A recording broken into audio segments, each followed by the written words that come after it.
Edwards and Ryan Ermanni. Sit back and let's talk some Detroit sports right now on The Bottom Line. And here we go. Thursday, August 25th, 2022. Ermanni and Edwards, Bottom Line, Woodward Sports Network. Ryan Ermanni, Braylon Edwards, good afternoon to you. No. I just want to know, how was it going down the Giant Slide? I saw that today. It was very brave of you. Take me through the experience. Well, that was, Braylon, pretty darn good. We got to get this light on, too, I believe, perhaps, maybe. There we go. Before I get to the Giants, we got a rookie, Tom. Rookie, we got a rookie in the booth. We got a rookie in the booth, and I'm not really sure how to go about doing this show today. Be careful what you say. Man, there he is. It's Adham Baydoun. How about we all chill out? Jack of all trades, Adham Baydoun, morning, noon, and night here on the Woodward Sports Network. You got to be careful with setting him up for alley-oops like that. Like when you say Jack of all trades, you know what's coming out of his mouth next. So be careful. Don't team up. We are happy to have Adham part of the show today. Boy, are filling we. in for Sam. Adham, how you doing, buddy? I'm doing okay. Yeah, you're good. Very good. Tom Mazawey, good afternoon to you. Hey, fellas. I'm in a great mood today. Happy to see you guys. Lots to talk about. And we got Thursday Night Football tonight. We're going to break in Al Michaels and Kirk Herbstreit tonight. Look at that. On Amazon. We're looking forward to that. Fletch is here as well. Now, Braylon, you had asked me. So earlier today, after we got off the morning show at Fox 2, the group there... we called down because the Giant Slide is closed today. It opens back up tomorrow. So we called down there. It's closed already? They opened the slide up for us to go down and shoot a television story there. So we did. Okay. We went down. Do we have video of that? It was supposed to be in my videos of the day, but I can play it now. I think we should just play it now. We can get into it now. So this is video of myself, Lee Thomas, and Charlie Langton going down the Belle Isle we'll talk about Giant Slide. Here you go. I swear it looks bigger than when I was a kid. You think you're bigger? We stretched it out a little bit. Yeah. 1, 2, 3,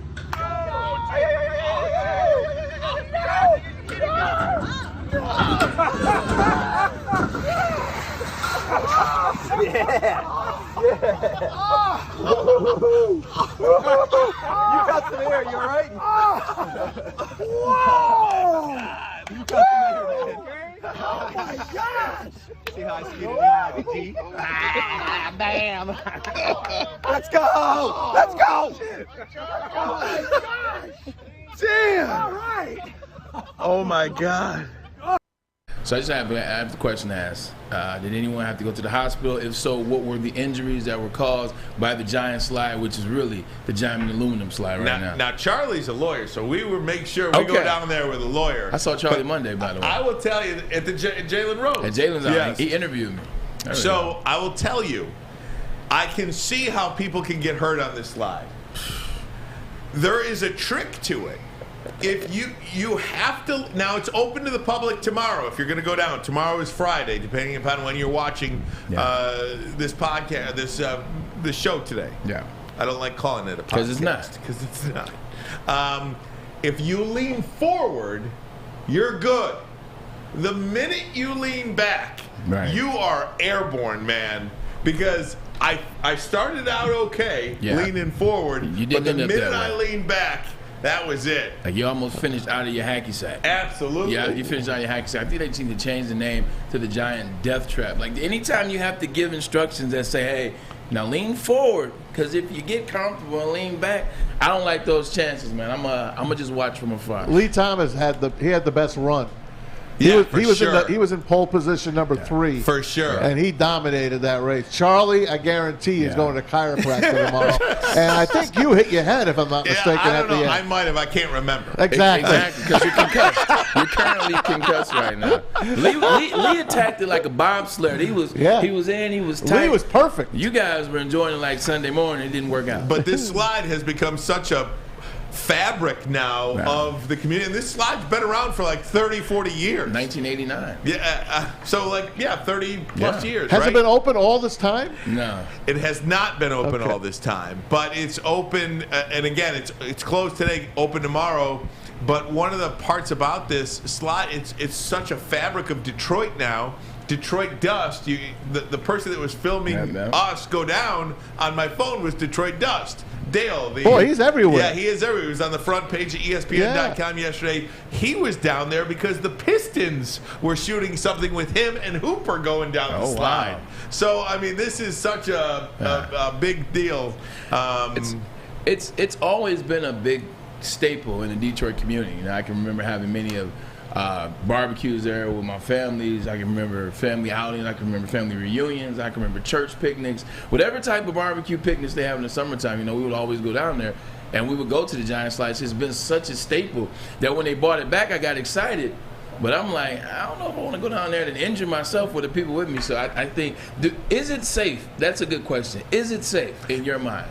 If I'm being totally honest with you. Go ahead, let it rip. It is safe if you do it the right way. So not safe for kids then?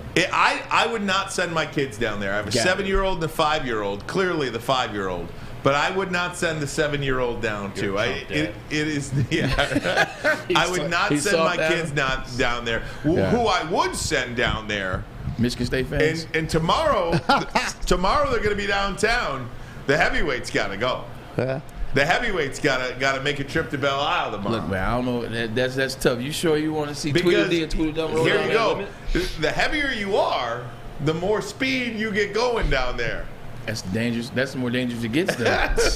Can you imagine Spencer laying back in his hair, catching a gust of wind and blowing him out of his sack? Oh, my God. Is that great or what? So, fun thing that we did down there. And it's open tomorrow. I don't think it's open maybe one more week, and then that's it. So check the website for that. But a big show for you guys today.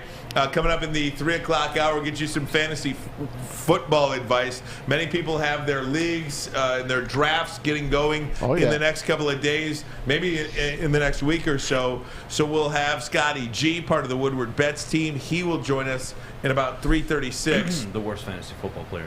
Is he the worst fantasy football player in the? Oh yeah, he is. You beat him before. That's not that I beat him. He sent a list of his top 150 players.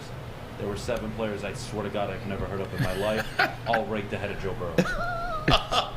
Terrible. So we'll get you some bad fantasy football advice from Scotty G. I should close my ears because this is my first year playing, so I don't want to be listening to. Are you excited? I am. I've never played before. Adam sent me the phone call yesterday. I said I'm down. I got pick number 5. I'm excited. I was doing a little bit of research this morning, a little research after I got off the show yesterday, trying to check out some fantasy picks, seeing who should be available at 5. What should I be looking for? I gotta say, I think I know my number 1 pick already.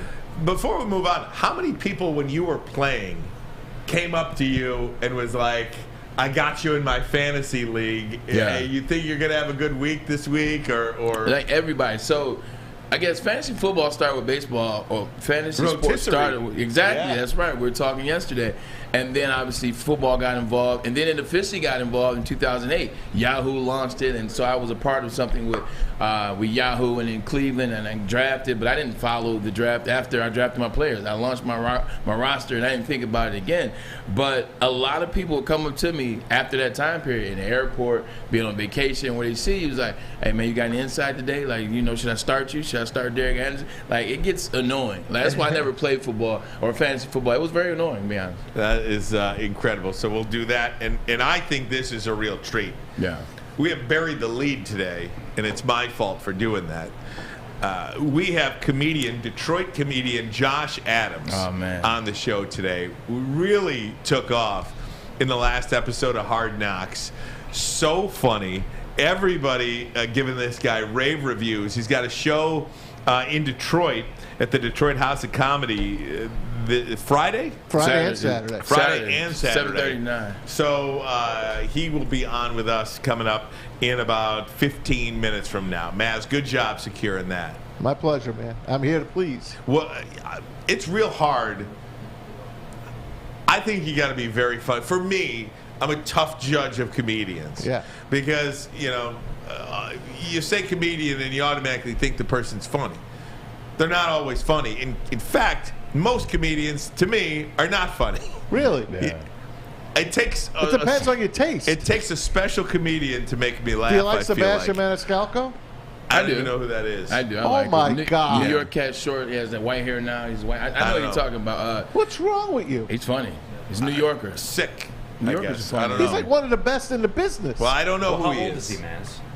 He's young. He's like Sebastian- 35 years old, 40 years old. Nah, Sebastian's about 45. Hey, he's closing in on 50. But Do you know who he is? He is funny. I know. You know I keep describing Bro, him. he crossed over into That's right, you Hollywood. keep describing. I've been describing him for He 2 was minutes. He was in the movie Green Book. He was the brother-in-law Yeah.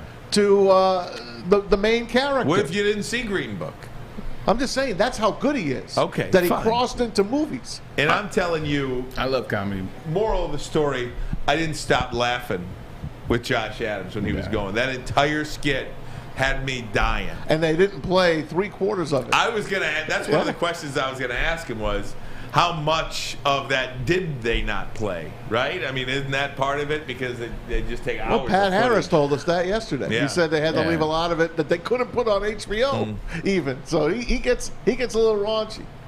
Yeah, I mean, I figured it's HBO. I've seen plenty of things on HBO that are probably way worse than the jokes that he told, but they had him in the booth. But probably some levels of some political stuff and some other things that they just want to stay a part of. Like the Correct. Lions didn't want to be associated maybe with that on that. But I can't wait to ask him, what were those jokes? Can't wait for that. Yeah. So big show for you today. We'll talk some Lions as well, getting you set for Lions and Steelers preseason game number 3 coming up. I'm going to tell you why Mitchell Trubisky is going to win the starting job for the Pittsburgh Steelers. We'll do that next, coming up. But first, a message from Chili Peppers Tanning. All right, 27 locations of this great tanning establishment, 2 of them right here on Woodward and more on the way. And if you join the Chili Peppers Club, they'll save you $5 against any competitor on unlimited tanning. Plus, you get the cleanest salons in the D, and you get to meet with, of course, the Chili Pepper girls. The hottest bulbs, the hottest deals, and the darkest tans. How about it? Your vitamin D headquarters, chilipepperstanning.com. Hi, my diamonds. It's Crystal with an X. You want to get hot and perfect like me? Here's my super easy routine. Drink at least a gallon of water before you wake up. Attach a weight to everything in your house. Sell your car and just sprint everywhere. Scream when you exhale. Don't follow Crystal with an X. Do your own thing at Planet Fitness with tons of equipment and free fitness training in our clean and spacious clubs. Join now for just $10 a month and cancel anytime. Hi, I'm John from Better Rate Mortgage, and to me, family is more than blood. That's why I have the biggest family in Metro Detroit.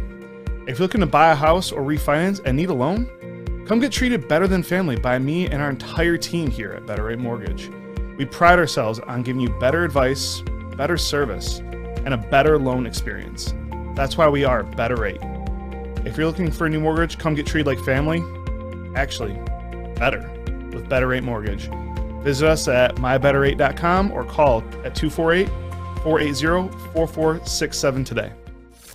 Woodward Avenue, the first paved road in America. Woodward Sports, the first sports network born in Detroit and made for Detroit.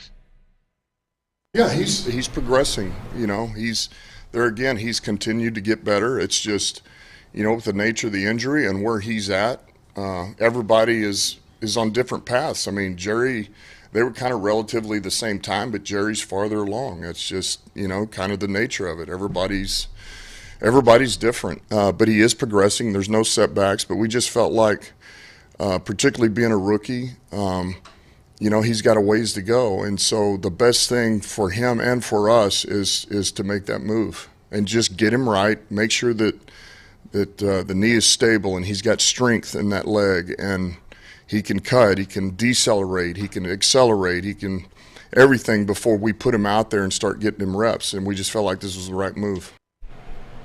And that was Dan Campbell earlier today talking about Jameson Williams, Lions rookie wide receiver, first-round pick going on PUP. He will miss the first 4 games of the regular season. And Jerry, who he was talking about, defensive back Jerry Jacobs. So a couple of injury updates for you that we got. And I think a lot of people intrigued by what's going on with Jameson Williams, progressing nicely, progressing at the right pace. But at the same time, we knew this was coming.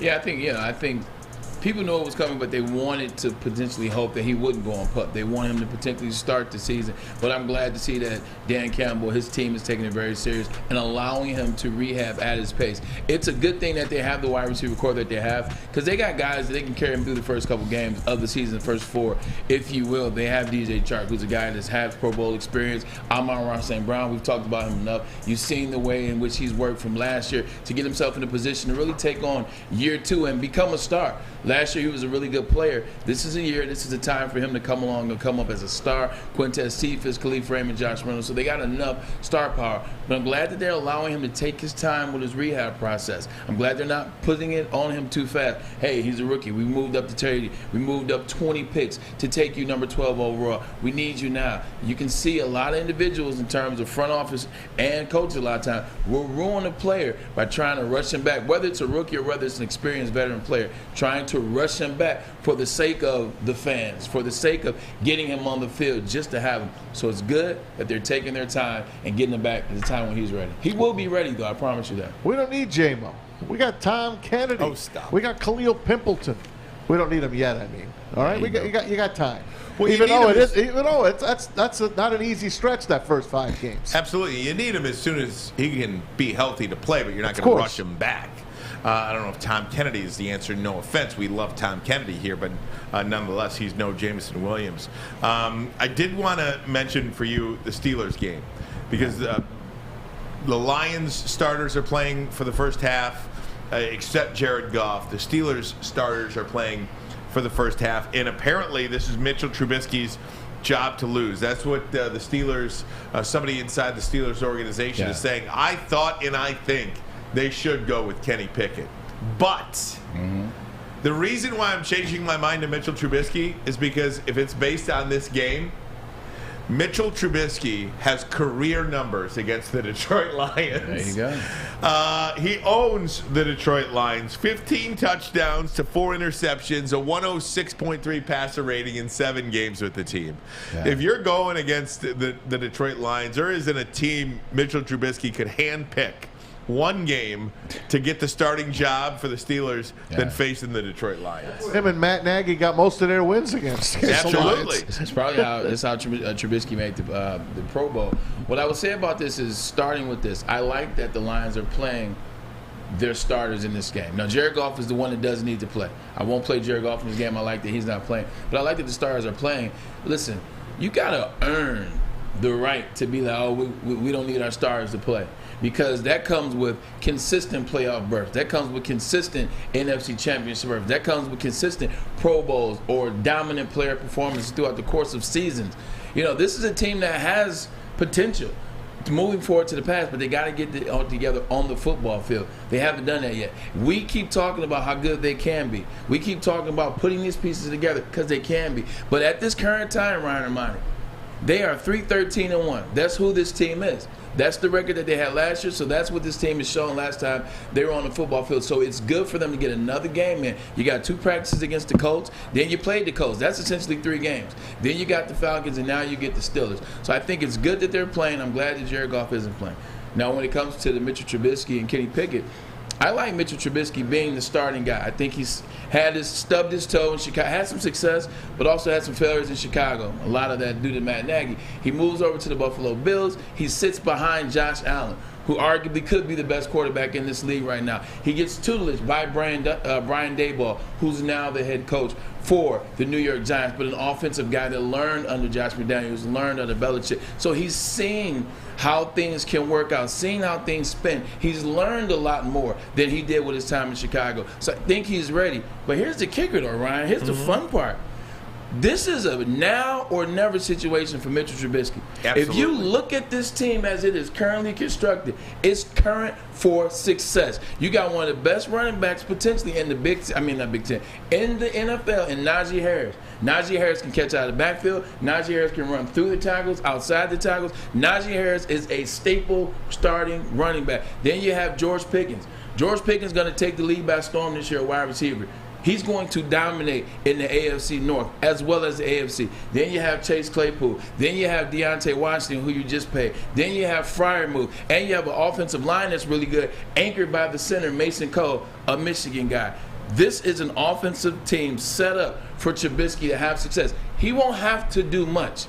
And he's got a coaching staff that understands how to mold quarterbacks. So I'm excited for him. And I think if he doesn't get it done in this, Kenny Pickett's going to take over, and then it's going to be like, Mitchell Trubisky will be that Matt Glennon type guy. He'll get paid to be on teams, but he won't play. We were talking a little bit about this yesterday, too. I almost feel like Pittsburgh, the Steelers, mirror the Detroit Lions a little bit here. Or not the Detroit Lions. They did tie last year. The Detroit Red Wings. Oh, okay. I was not the a Lions. little bit. The Detroit Red Wings make the playoffs so many years in a row. They don't have any high draft picks, and then the bottom just falls out on them like it did 6 years ago. Because Pittsburgh hasn't had a losing season. Now, they haven't made the playoffs every year, but they haven't had a losing season in like 18, 20 friggin' years. Yeah. You're never getting those high draft picks. Eventually, that does catch up to you. I think Pittsburgh is about to have a serious downturn in their franchise before they go back up. That division, they're not going to compete in that division. No. That's the second toughest division in football. But see, here's where I disagree with you guys. You look at that Pittsburgh Steelers team. One, what are they known for synonymously? They're known for defense. That defense will be back this year. Devin Bush is back on that defense this year. This is a make-or-break year for him at the Mike linebacker position. You got arguably the best rush in the NFL. Current reigning defending defensive player of the year, and that's T.J. Watt. 22.5 sacks. Guess who's inside of him? Arguably the second best interior defensive lineman in the NFL. That's Cameron Jordan. Who did you just pay as a safety? Minka Fitzpatrick, who I believe to be the best safety in the league, maybe him and Derwin James. So you have that on the defensive side, and not to mention all that talent that you have on the offense side of the ball. So I'm very excited to see what the Steelers team can do. Cincinnati Bengals went to the Super Bowl last year. They snuck in there. They lost a lot in the offseason. They gained a little bit. We got to see, can they run that back? Or was that luck? You got to see with the Baltimore Ravens. We keep just giving Lamar Jackson and the Baltimore Ravens the AFC Championship Conference bid because of all the injuries that they had last year. Now, their defense is going to be stacked, especially in the secondary position. They're going to be stacked, but still got to put together on that field. So don't get me wrong. Pittsburgh is behind the 8 ball considering they got to go against Cincinnati and the juggernaut Baltimore. And we're not even talking about the defense of Cleveland. But Steelers do have enough where they can fight these teams, and Mitchell Trubisky puts it together. It could be special. The only shortcoming that the Ravens have is that running back, because you don't know what J.K. Dobbins is going to be. And after that, Gus Edwards from Rutgers, he's a decent back, but that's what they're missing. They are missing the bell cow running back. Now, hopefully J.K. Dobbins is going to be that, because I'm picking the Ravens. Like I said, I think they're as good as they come, and I love John Harbaugh, the way he coaches. I want to take a pause from this conversation because we're going to get to Josh Adams in just a minute. But in a little bit, I want to go back to something that you said, Braylon, just about Pittsburgh's defense. Yeah. Is the game changing a little bit? We always used to say defense wins championships. Does it? Does it? Does it still? It does. I want to explore that a little bit later on in the show. But next, we are so excited to be joined by Josh Adams, comedian, Detroit guy from Hard Knocks, stole the show in episode 3, and we're glad to have him on. We're going to take a brief commercial break. Come right back. First, a message from Cintron. That's right. Cintron is the official energy drink of the Red Wings. Cintron has combined all 3 of their delicious flavors into a limited edition. That's right, limited edition, one of a time, 6-pack carrier. That includes the cranberry, sugar-free, and the sugar-free classic. Check this out, CintronWorld.com/Red Wings. That's where you can go to get yourself a limited edition 6-pack of Cintron. Cintron wants to be here for the memories, not just to energize you through the summer. They want to be for everything, the basketball games, the family reunions. They want to be for office parties. They want to be a part of your life. So let them. Drink it, live it with Cintron. When you need apparel, there's only one place to go. Big Frog in Novi. With no setup fees, no artwork fees, no minimum, and a 24-hour turnaround, you can have your whole team outfitted in no time. Embroidery, direct-to-garment, vinyl, and screen printing, Big Frog has it all in all the styles you want. So whether it's a sports team, fundraiser, school event, or corporate needs, Big Frog is your one-stop destination. Visit bigfrog.com/Novi or call 844-4-BIG-FROG.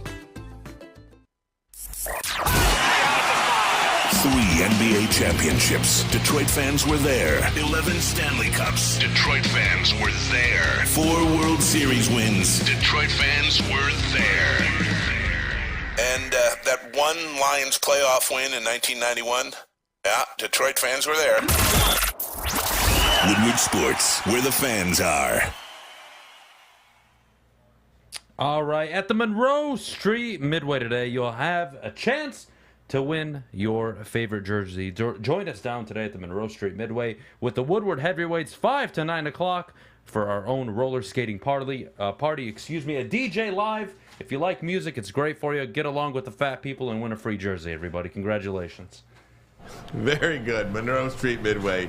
Very funny, but not as funny as our next guest. Josh Adams, comedian from Hard Knocks, on Twitter at Josh Adams ZZZ, performing this weekend at the Detroit House of Comedy. Joins us now. Josh, how you doing, man?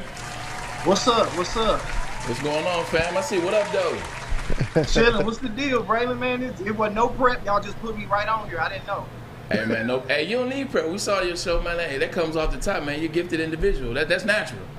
I appreciate it, Braylon, man. Go back to Bishop Borges, bro. Hey, I was at Gallagher, so you know what time it is. Borges versus I Gallagher. got it wrong. Like you said, I ain't do too much prep for this show like y'all. No, that's good. Before we get into something, before we get into the Hard Knocks episode, I want to jump a little further back into April. You're an individual that's from Detroit, born and raised in Detroit, or here in Detroit. And you do the Fox, you do the music hall. What does it mean to an individual like that came up in comedy, watching Grace at the Fox, watching Grace at the music hall, and now you yourself are on the stage at the music hall. You're on the stage at Fox. I saw your post, I read the caption. Like, God has been good. Talk to me about that.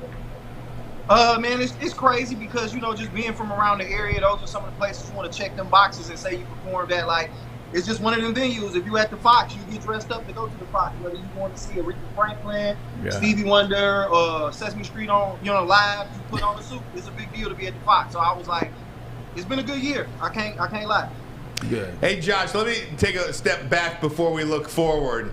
How did it work out? Where was it the Lions or HBO? Who contacted you to perform for the Lions? A friend of mine here, a rapper, his name is Train.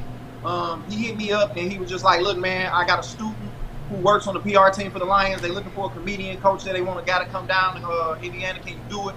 I was like, I don't know. The money right, let's do it. And they hit me up and I literally had to drive down there and get drive back because I had to show that night. It all worked out. So shout out to Train, shout out to Solomon over there. They are the PR team for the Lions. So it happened so quick. How did you have a chance to prepare? I mean, because you hit these lines. I mean, whether it was Hutchinson, whether it was Coach. I mean, damn, Coach, we need someone to come down, bust up the wedge, man. Call him Hulk Hogan. Call him Hulk Hogan. Big as hell. Brother. How was the cram session to get a skit down? I mean, I literally just kind of watched the first 2 episodes. They sent them to me. I kind of improvised my whole show anyway, so it wasn't nothing for me to kind of just pull up, do what I do. You know what I'm saying? So it wasn't hard. But they was cool. It was like, I hate to be one of them guys like I played ball back in the day, but it's like it's the locker room. I kind of know how to get it in. They just work millions of dollars. You know what I'm saying? So the reaction in the room was, it was special, and you could feel it through the TV. I mean, those guys sitting down were having the time of their lives listening to you. What feeling is that like for you? It was cool because they didn't know that they didn't know. Like, you know what I'm saying? They thought they was coming to another meet. And a lot of them guys on edge because they trying to make the team. So it was like, I come in there and it was kind of a relief. And honestly, some of the best stuff didn't even make it. Like, this stuff, I went crazy. Like, they put up some good stuff, but it was like 25 more minutes of stuff that was even crazy. Now, I like the fact the first thing you said, he was like, man, if the money is right. Because at the end of the day, I don't care how the opportunity looks. If the money is right, we could talk a little language. But yeah, that's one thing that we want to talk about. Name, what was some of the stuff that missed it? Is there anything that they told you headed up there like, hey, not this or not that, or was it just like, do your thing? Because it's like going on in the world. A lot of stuff. It was a lot of stuff. They kind of was like, they gave me a list of stuff to kind of not touch, but it was like, which as a comedian, we kind of like to go wherever we want to go, but I was like, all right, I can make it. Can you say what that was? Can you say what the do not touch list was? We don't want to get you in trouble. They didn't want me to talk about how, like, the Lions ain't really been good in a long time. So they trying to move the morale up. For me to not knock, you know what I'm saying? For me to not knock the culture, you know what I'm saying? Like, you know, and it's probably because it's Hard Knocks, and we don't want to give that image to the national audience. But it was like, and you know, like I said, it's a whole new culture now. But I got it. I stayed away from it. So I just attack people individually. Josh, if they let you talk about the Lions, what would you have said about them that we haven't already said? I ain't gonna do that. They might want to give me some more money. Hey, see, that's what I'm saying.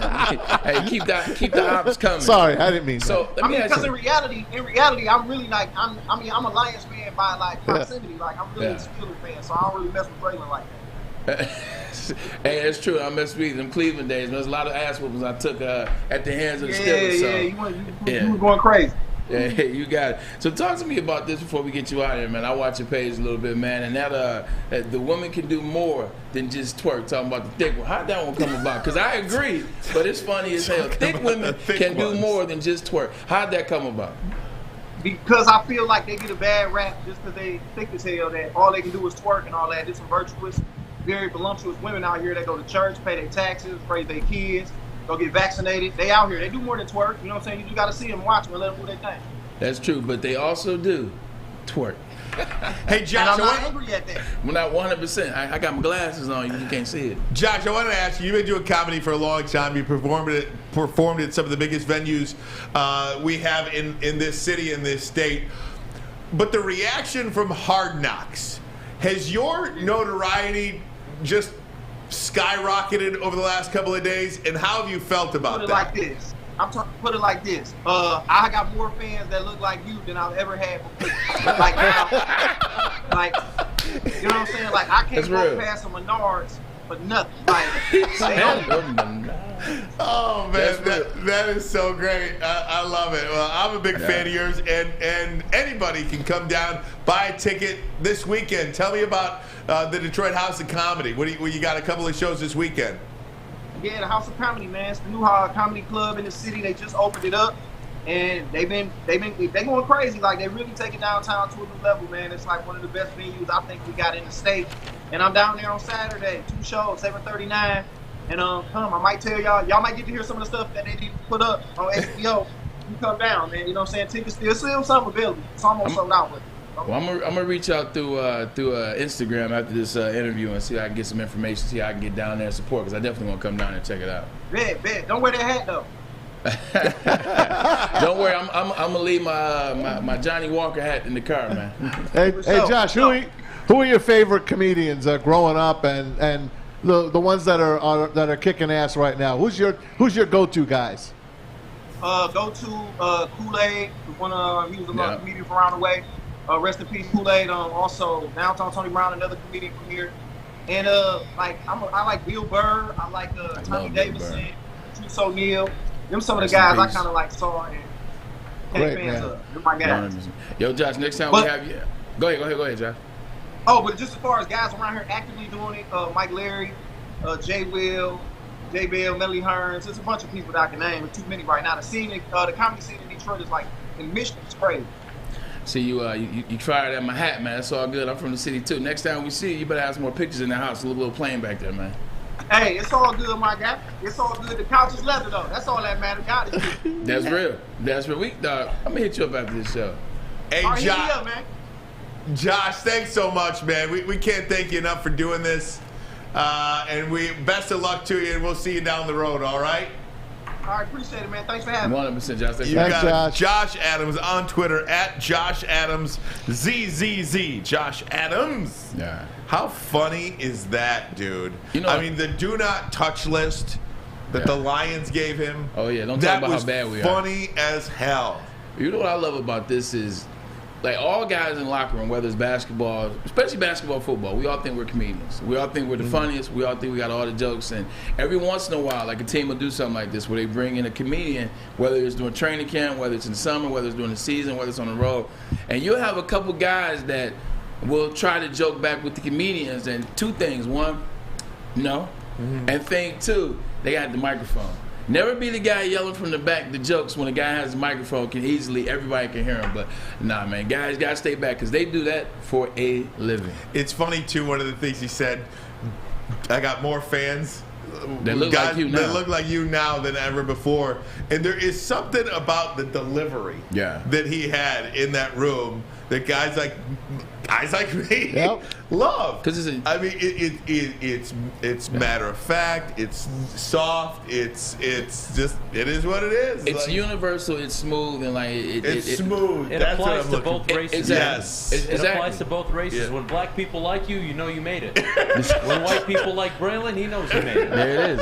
It's just smooth. Like his jokes, they're informational, they're quick, they're funny. Like it happens quick. It's very good on his feet. The Asgard thing with the cops. He said, "Man, if you got Thor Odinson, the God of Thunder, if he's scared of the cops, like that happened real quick. You could tell that that's impromptu. Like that's Johnny on the spot. Yeah. It was that good. You gotta have a little impromptu, and I think comedians are funny when it's real life, when it's applicable to real life, not made up stories. Exactly, not made up stories. Let me tell you about two chickens and an egg or something like that. No, you can have that. But not to be blasphemous about this, but going back to comedians I don't like, you guys are going to kill me. You especially are going to kill me. Is it Dave Chappelle? No, Bill Burr. I love Bill Burr. I know. I do not find him funny. And I think I don't find him funny because his voice? Everybody told me how great of a comedian he is. He is the George Carlin. He is the best guy we got going right now. He is a Dave Chappelle level guy.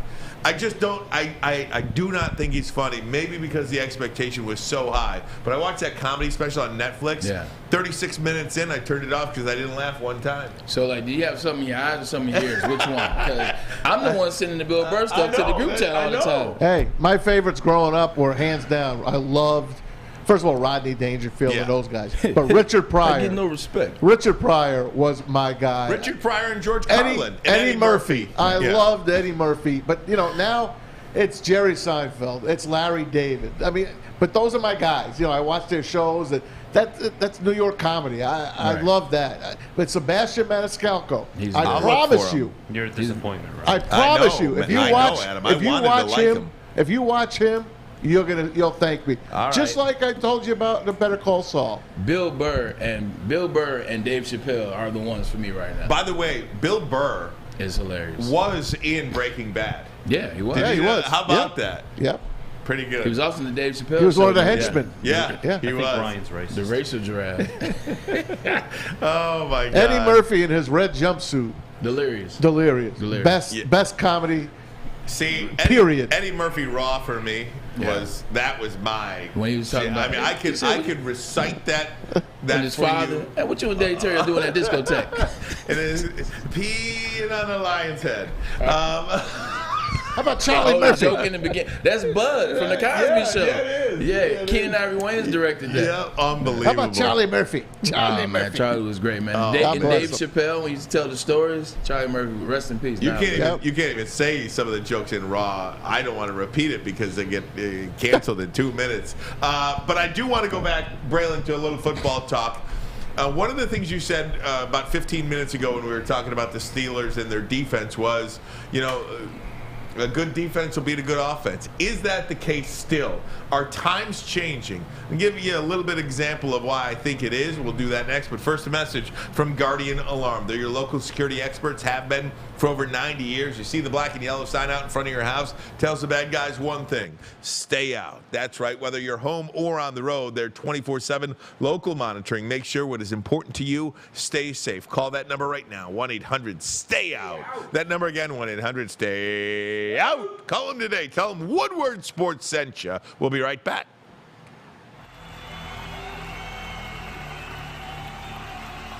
He's going deep, right side.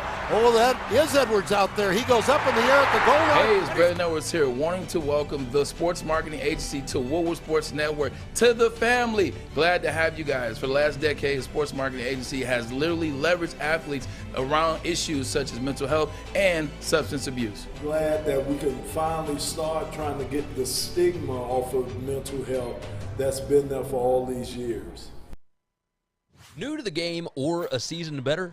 OddsTrader.com has everything you need to make the right bet ahead of kickoff. Begin your handicapping journey with OddsTrader. Improve your edge by finding the best price on every game from sportsbooks in your backyard. Take advantage of the numerous sign-up bonus offers to pad your bankroll.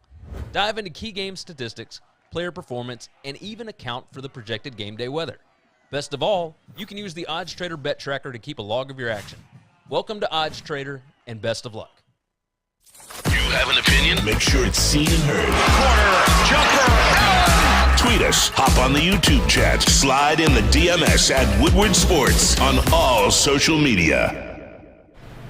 It's ciabatta, summer salads, and hand dip shakes, all at Big Boy. Try a chicken club, a chicken cordon bleu, and of course the Sunday sunrise ham and cheddar, all on a grilled ciabatta bread. Or keep it light with the Michigan apple, the chicken Caesar, or Greek salad. Save room for dessert, because how about those hand dip shakes, strawberry, chocolate, and how about a little cookies and cream? You heard it here first. Summer just got better at Big Boy. Just as a matter of how the conversation has gone, this is an unplanned conversation, I would say, not on the rundown today, but it piques my interest a little bit, because as Braylon was talking about the Steelers and their defense, we were talking about, well, are they going to have a downturn now? Because to me, they feel like the Detroit Red Wings, where they had a winning year every year, and never a high draft pick. I think that eventually catches up to you, unless you're, the New England Patriots, that you have Tom Brady and Bill Belichick. Go ahead, right? To a certain degree. I think that catches up to you.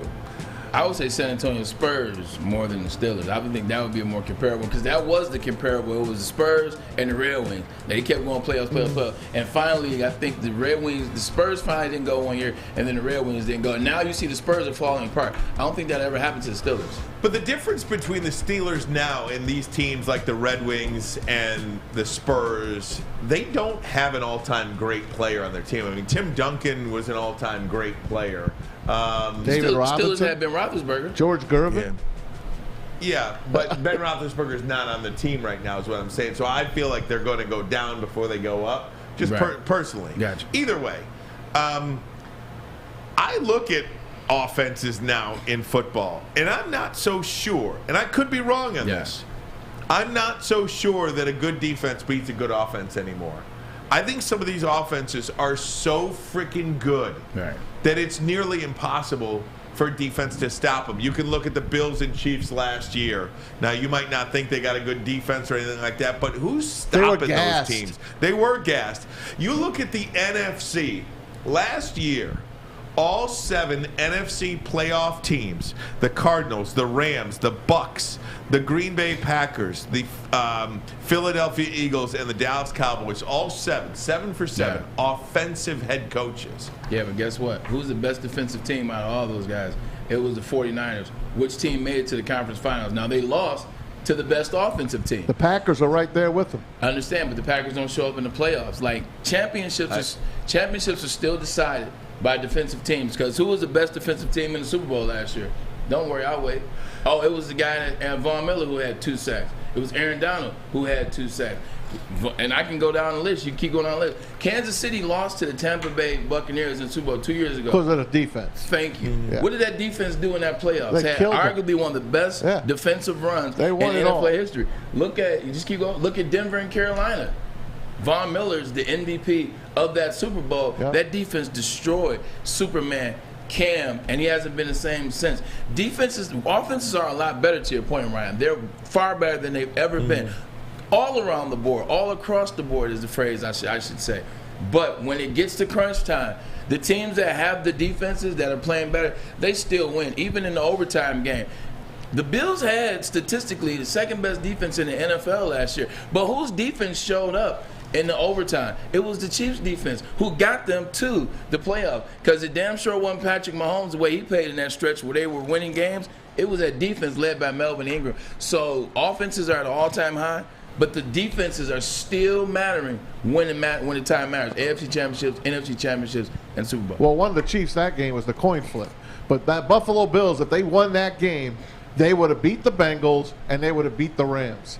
That was it. That was their kryptonite game. That freaking coin flip, I'm telling you now, cost the Buffalo Bills the Super Bowl. You always say the coin flip, and we'll continue to agree to disagree, because don't sit here and tell me, like, statistically, the Bills were the number 1 team in the AFC and number 2 team in the NFL, right? Mm-hmm. All they had to do is 13 seconds. 13 seconds, and they can get a stop, and they would have been in the AFC Championship. They would have been in the Super Bowl, and they couldn't do it. I mean, they would have been in the AFC Championship, and they couldn't do it. Here's a list for you. Go ahead. Last year, top 10 defenses from a year ago. You ready? Yep. Buffalo Bills, number 1. Packers got to be Made there. the playoffs. Then it's Carolina, no. Wow. San Francisco, yes. New England, yes. So 3 of the top 4 best defenses made the playoffs. But Cleveland, Chicago, New Orleans, Denver did not. And then Green Bay and Philadelphia. So you had 5 of the top 10 defenses make the playoffs. No. You had 5 of the top 10 defense not make the playoffs. And 4 of those teams that you named, you can't even tell me who their quarterback was last year. Like, you named Denver's quarterback. Who the hell played quarterback for Denver? Don't know who played for the Saints after Jameson. And that's what I'm saying. Like, those teams, those defenses, if you give them a shred of a quarterback on some of those teams, add Russell to that Denver team last year and see where they are. Insert starting quarterback or top-tier quarterback for the New Orleans Saints last year with the defense they had last year and see what they do. So, yeah, it's not just about defense. You got to have some offense as well. But if you have a good offense and you got a damn good defense, people aren't beating you. It still works that way. Yeah, interesting. Interesting to see that. So I wanted to get that in there. It's a fun combo. It is. Yeah. It is. But the Detroit Lions do go. They are dealing with some injuries now. You heard about Jameson Williams and Jerry Jacobs. What about this backup quarterback competition? Dan Campbell, Maz loves these guys now. But here's Dan Campbell's take. He don't like them on that quarterback competition. Listen to him. Here he is. Yeah, I mean, I think what we need somebody to really take the reins here. I mean, somebody needs to step up out of the two, and I thought they both progressed last week. Now somebody needs to step up and run this offense, play efficient, play smart, take care of the football, get us the first downs, and when we get down to the red zone, score touchdowns for us. Do you think either of these guys are the backup when the season starts? That's a good question. I hope I'll answer by saying I hope not.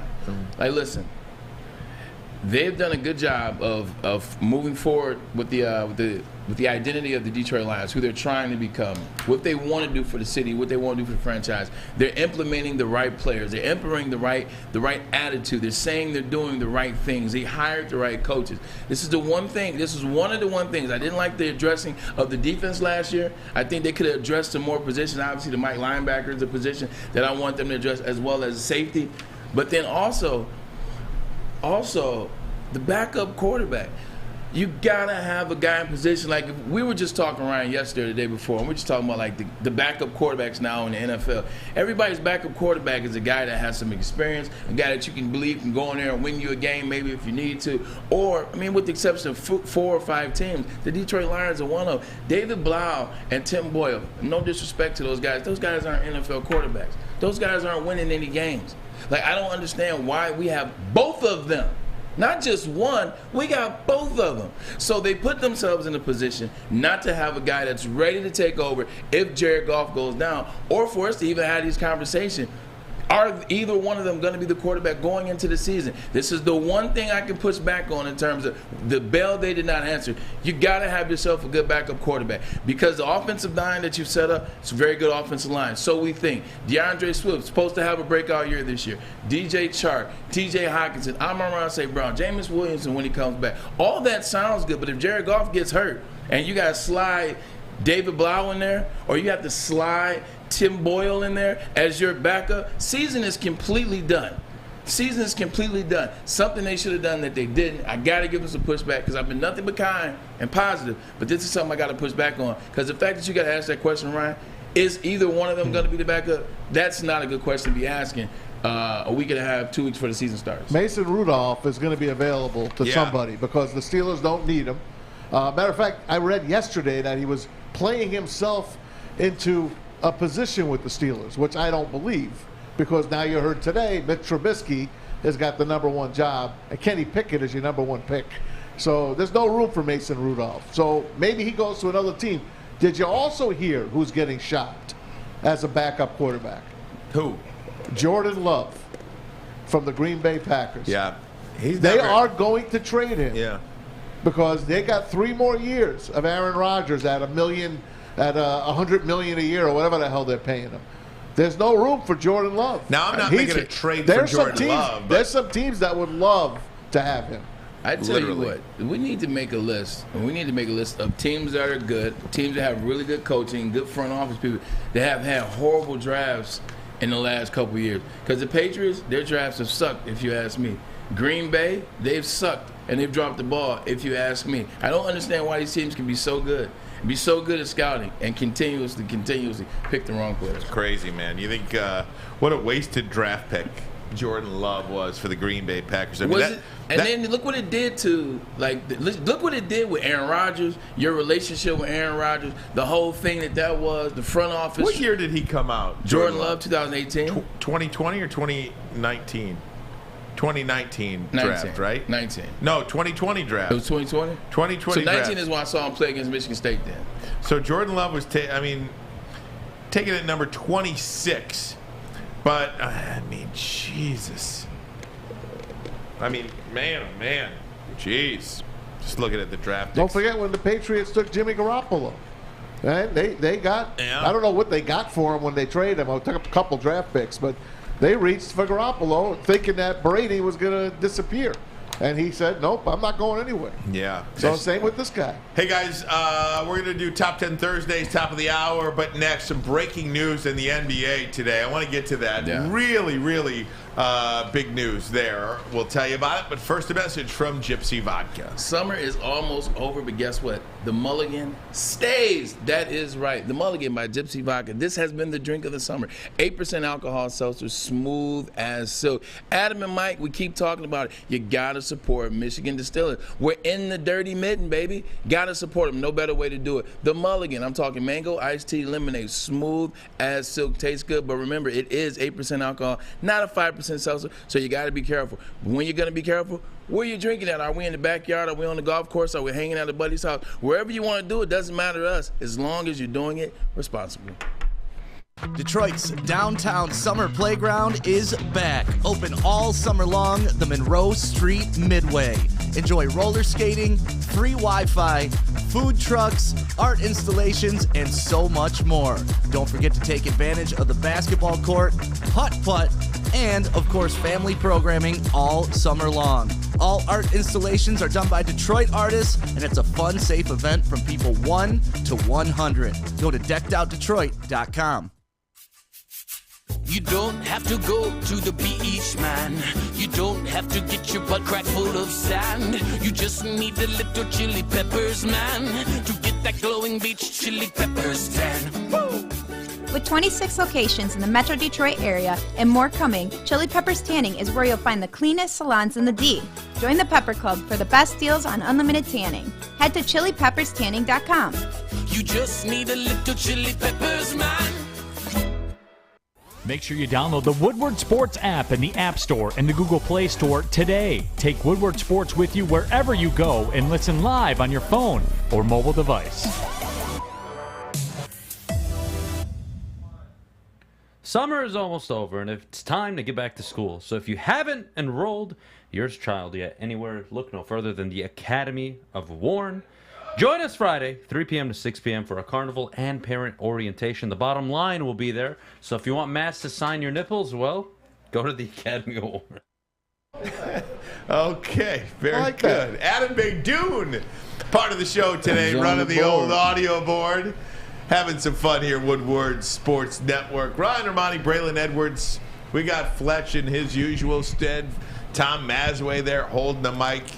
Trying to hold it properly. You got, what's the proper way to hold the mic? I'm not sure. I'm thinking it's this.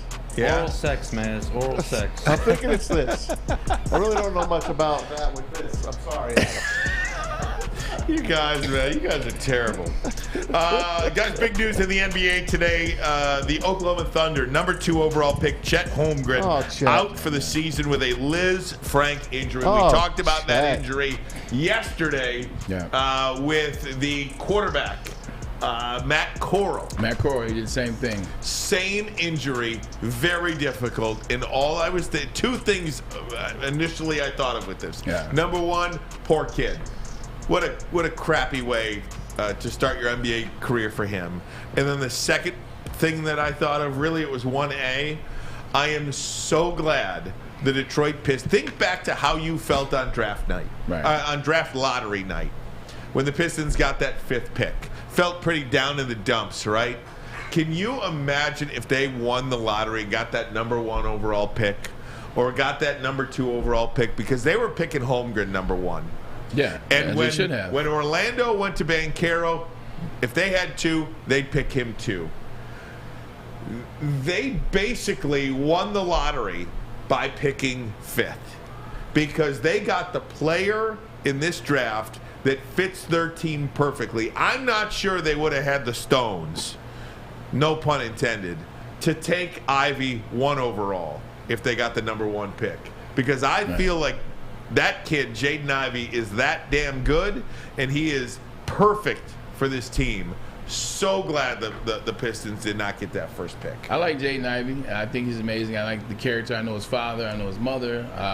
Like, he fits the system that is Detroit, because by heart he's from Detroit. His roots are planted in Detroit, and I think he's going to work well alongside Cade Cunningham. But I'm not going to go so far as to say that I'm happy that we got 5. I still would have preferred to have 1 or 2. Like, you can't erase great players. Paolo Banchero is going to be a great player. Like, he's shown us that already. Chet Holmgren is going to be a great player. And I'm sorry he got the Liz Frank injury, which basically breaks the bone in the middle of your foot, or it tears the tendons off of the cartilage in the middle of your foot as well. Either or, it's either the cartilage or it's the bone, but it's in the middle of your foot. He's still going to be a monster. Like, Jaden Ivey is yet to prove. So I still would want Chet. Well, I'm upset at right now, I'm upset with 2 things. I'm upset with, one, not the kids for playing in the pro-am. Like, I get it. Like, everybody plays in the pro-am. They're a big part of the game in the offseason now in the summer. LeBron's even pulled up a pro-am. DeMar DeRozan, Javonte Murray. You saw the back and forth with Javonte Murray and Paolo Banchero, which now has been resolved. It's good competition. It's good for them guys to get out there and do that in the summer. I mean, if you could do that in football, we would too. But it's just 2 different types of sports. The thing that I'm mad about, I'm going to push back a little bit, is against the front office of OKC. Like, I'm going to put Sam Presti, who's the GM, the head coach, I want to say his name is Daignault, how you say it, Mike Daignault, and then Clay Bennett, who's the owner of OKC. You knew that Chet was coming in undersized. Like, we knew we wanted to put some weight on him. Kind of like when KD first came in, Giannis, instantly, as soon as they get these guys, they take them to the gym, because these guys were skinny. Chet was no skinnier than Giannis Antetokounmpo. KD probably a little bit bigger than both those guys, but now Giannis is bigger than KD. You don't think Chet wasn't skinnier than Giannis? Chet's taller but skinny, and I've been telling you since the draft, they're the same. If you look back when Giannis didn't have hair and when he was shooting threes from the corner, Giannis was skinny as all get out. KD was the same when he got drafted to the Supersonics back in. He's still the same. The Slim Reaper, and he used to be skinnier. So the only difference is Chet's 7 feet, and Giannis is 6'10" and a half. So your difference is about an inch and a half. But you knew you wanted to get this guy ready for the season. You knew you wanted to put some pounds on this guy so that he can handle all those bumps. You're talking 82 games worth of bumps and jabs and elbows and coming down. I wouldn't have let him play in those programs. Mm-hmm. Like, Paolo Banchero's different. He's ready to play now. He's a grown man. He has a grown man body. I get it. But Chet, I wouldn't have allowed him to play in those programs, and that's just him. That's just how it is. I wouldn't allow him to play. I think he was too skinny at the time. I don't want to say too skinny at the time, but I think for that pounding, you're talking about all summer long, then you're talking about the summer league, then you're talking about training camp, then you're talking about the season. I think they could have done a program to get him ready for the season versus have him out there with the other guys just to show how good he was. I got 2 names for you that scare me, obviously. Sam Bowie and, of course, Greg Oden. I hope this kid doesn't go down that path and he's able to play and he's able to bounce back from this injury. And like you said, these injuries are bad, but the way they take care of these things now medically is night and day from back in the day. So I hope the kid could play. I was really rooting for him. Definitely night and day. The thing with Greg Oden, so Greg Oden and Sam Bowie are slightly different. With Sam Bowie really got injured at Kentucky. He messed his leg and his ankle up in Kentucky, and then he re-injured it again his junior year. That's why he set out pretty much his own junior and then had to go back for his senior year. Then he was drafted injured, if you want to say that. He was drafted injured. Greg Oden got hurt once he got to leave, but Greg Oden lost the love, too. I think Greg was one of those shy guys that kind of like, we talk about how Barry passed on the game after 10 years. Only difference, Greg wasn't as great as Barry. After he kept getting injured, Greg was like, look, I don't like being in the public. They calling me a bust. I'd rather just fade off into the abyss and do that. That's what he did. That's not going to be Chet Holmgren. Chet's not going to fade off into the abyss because he's hurt and people call him a bust, because he ain't no bust. He's cold. He'll be back with the Liz Frank from next year. I promise you, he'll be good. I hope you're right, and I hope to God I'm wrong, because I don't root against anybody. Yeah. But I just don't see it, man. I just don't see how that body is going to translate. I just don't see where he's got the bone structure to even fill out. He's 18 years. He's 19 years old. I know. Ryan. I mean, I get it. And like I said, I hope you're right. I'm praying that you're right. I just don't see it.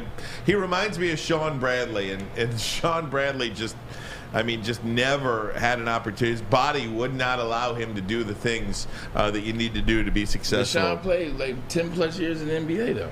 Yeah, but and started everywhere he was at. And he's not one of the greatest players of all time. I mean, I think a lot of people think that this guy is like a Giannis or is one of those transformational players in an organization. I just don't see it. But you're talking about a 7-foot guy that can bring the ball up the court, a guy that can pass, a guy that can set up half-court offensive sets. He can shoot the blood out the ball from the three-point line. He's a 90-40-50 guy. He's a 90-40-50 guy, which is the most elite club in the NBA. 50 field goal, 40 3-point, 90 free throw.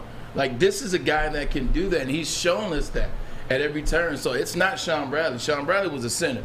We saw him as a tall guy. They could pick him up, and they could put him on the taller guys in the NBA. They could put a body on Patrick Ewing. You could put a body on Arvydas Sabonis. You could put a body on Rick Smith. He's not your Vetus. He's not my Vetus. He's our Vetus. Who said that? That was Craig David Kilborn. Stoudemire? No, Craig that's right. Kilborn, remember, on ESPN? What a great anchor he was. So good. Kenny Mayne and him. Oh, my God. Oh, my God. Forget about it. All right. We're going to take a break. Come right back. Hour number 2 of the program. When we do, Braylon has top 10 list. It is top 10 Thursdays. We'll do it next. Woodward Sports Network. Hi, my diamonds. It's Crystal with an X. You want to get hot and perfect like me? Here's my super easy routine. Drink at least a gallon of water before you wake up. Attach a weight to everything in your house. Hello? Sell your car and just sprint everywhere. Scream when you exhale. Don't follow Crystal with an X. Do your own thing at Planet Fitness with tons of equipment and free fitness training in our clean and spacious clubs. Join now for just $10 a month and cancel anytime. We don't like to brag that we are the toughest sports network in Detroit, but we do have a guy named Darren McCarty on our side. Lemieux and McCarty, who've had a good knockdown drag up. There they go, right on the whistle. They were talking to one another. Woodward Sports. All right, welcome back. Hour number 2 of the program. Ryan Ermanni, Braylon Edwards, Tom Mazawey. We got Fletch, and in for flannel today, the great Adham Beydoun. Adam, I want to ask you, before we continue here, are we keeping your interest at least a little bit? Yeah. Just doing a hell of a job. Just a little bit. I want to kill you for the backup quarterback comments. What don't you like? Kill in what regard? Kill me? You don't need one. Don't need one. And on this team, you just don't need one. Why? Why? If Jared Goff goes down the whole year, you're going to suck. Right. No backup quarterback's going to make it any better. We all agree they're probably going to win 6, 7, 8 games. No. You're a crackhead. I can't help you. I agree with you on that, Adam. Honestly, at this point, if he's going to go down week 1, 2, even 4, and let's say you're 3-1, there's no backup that's going to keep it rolling. New system, new offense. It's going to fall apart. You might as well go draft a quarterback. I understand that. I feel that, but at the same time, you got guys that are trying to work out of the intent, out of the identity of the same old Lions. Out of the identity. All right, well, here we go. Now we're going to tank again. You played with the Niners, didn't you? I did. All right. What the Niners do under Kyle Shanahan when Jimmy G went down after they were, 2-1 or 3-1? Nick Mullins was the player. He sucked. They finished the year 3-13. They drafted Nick Bosa in the Super Bowl the next year. If you know what you're doing, just take it. Maz, you're jerking off the fucking Mitchell Trubisky. No, not me, man. What am I doing here? No, I'm not. I did bring up Mason Rudolph, though, as a backup, but I know how much you like him. Man, there is some truth to that. I just feel that you're building to get away from tanking. You're building to get away from being 0-17 or 1-16 or 2, whatever.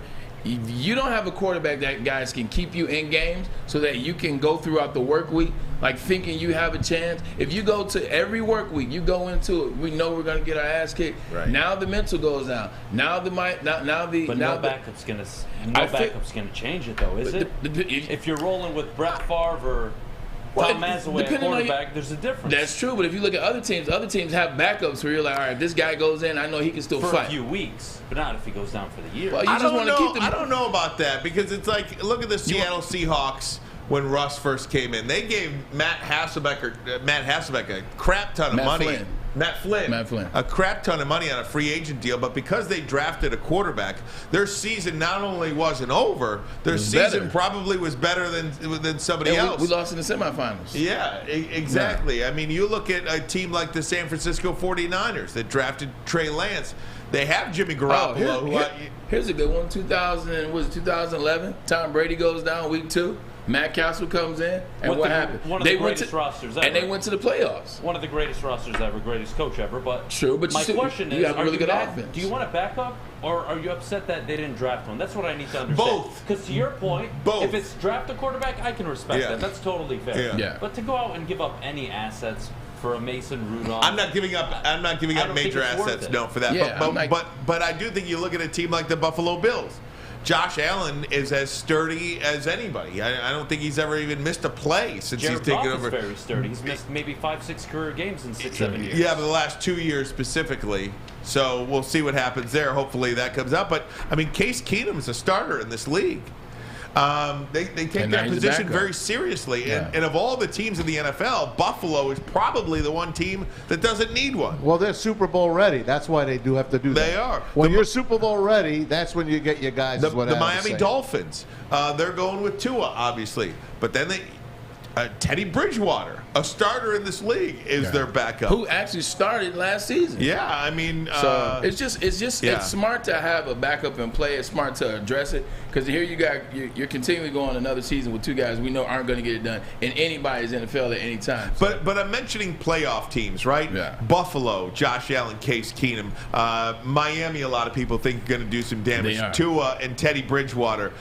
In New England, Mac Jones, and then they've got Billy Zappi that they drafted, and Brian Hoyer, but we'll see. Another playoff team, Lamar Jackson, Tyler Huntley. Cincinnati, Joe Burrow, Brandon Allen was a starter in this league. Yeah. There's just...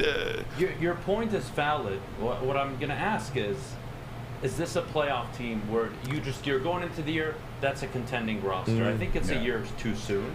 Could they make a run for 8-9 wins? Sure, but the problem is I like to think of this situation. You guys tell me what you think.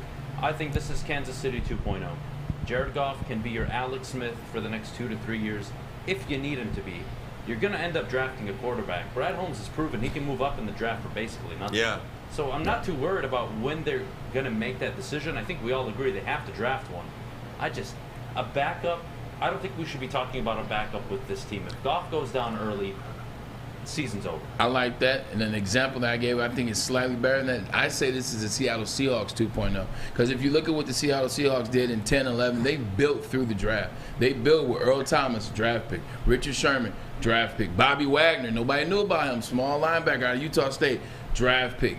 Now, you had a couple guys in there. Marshawn was a bell cow that you had, was a staple. We don't have that. You draft Russell Okung, left tackle, Pro Bowler for years, draft pick. So I see it as a similar situation to the Seattle Seahawks versus them. But do you have that defense? I guess that would be my question. But they built that through the draft already. What they do? Kirby Joseph was a 3rd-round pick. Well, so was Cam Chancellor, was a 2nd, 3rd-round pick. So was Richard Sherman. You look at Aiden Hutchinson. Aiden Hutchinson is that guy off the edge. That's the guy you pick. Well, that's your Earl Thomas. Earl Thomas was a #1 pick at safety. So, well, not a #1 pick, but first-round pick at safety. Aiden Hutchinson going to be our guy. I think it's similar. Next draft, really got to hit some defense. Linebackers. So, well done, by the way. Wait a minute. Because I like his too. I like the Chiefs too. I think I found the disconnect here between you and I on the backup quarterback position. You believe it's a 5, 6, 7 win team. 6, 7 win team? I have them at 7 and 10, okay. 8 and 9. Okay. One of the two. Perfect. Yeah. But that's not a playoff team. No. In the NFC, though, it could be a wild card team. I have them. I believe they are a playoff team. That is why I think every game matters. If I'm coming at this from, you know what, they're going to win 6 or 7 games, I don't care either about the backup quarterback. But because I feel so strongly that this is a playoff team. So my question is, how does the division shape out? Because if they're a 10-win team, they have to be second in that division, no? I think they're going to be tied with Minnesota at 10 and 7. I think Green Bay is in for a fall. I think Green Bay is a 7-win football team, and everybody thinks I'm crazy, but I think Green Bay is in for a fall. I don't think you're crazy. I think Minnesota wins the division. Yep. So yeah, I've That's why got my guy. Kevin O'Connell might bite us in the ass. Just that. I have legitimately been saying that same thing since he got there. I'm telling you, Minnesota's going to win the division. I got them at 11-6 this year. I got them winning. Maybe 12-5. For playoff expectations, though, you are right, Ryan. Right? If you have playoff expectations, you need a backup quarterback. All the teams you guys listed, they're looking to go to the playoffs, probably win their division. Yeah. The Lions, I think it's a year. There's the disconnect. That's why I feel so strongly about the backup position, because every game matters. If Goff goes down with a nick or an injury for 1 or 2 weeks, has to miss a game, and we've seen that the last 2 years now. The last 2 years, his first year in Detroit and his last year in LA, which he had to miss the final week of the regular season and ultimately the playoff game. You know, that'll hurt you. My big thing in terms he wound up playing in that game, but he didn't. Remember, they weren't going to start him. Yeah, they weren't going to start him, and then he came back in. And my big thing with this, and we can put a pin in it for a second. But my big thing with this is, right now the fragility of the mindset of the Detroit Lions it's just like this. It's so fragile. So fragile in terms of what they're trying to build. You know, with this new team, this new identity. We're no longer the same old Lions. And they see it for me. You see the players buying into it. You see it right there. I'm saying if Jared Goff goes down week 1, knock on wood, he goes down week 1, and you got one of these guys filling in. The morale that you guys have built since December of last year, all through the offseason, it's going to slowly but surely dwindle. Until guys are going to start coming into Allen Park on Mondays after games.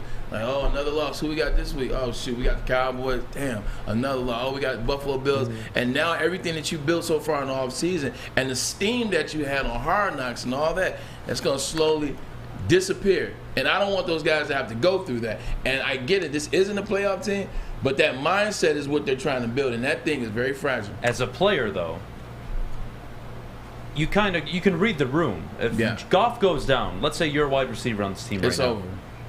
It's done. Yeah. You probably go 5-12, 4-13. Are you looking at Dan Campbell and say, you know what, his message is getting old? I don't think so. Kyle Shanahan was able to maintain his team before they ever got to an NFC championship.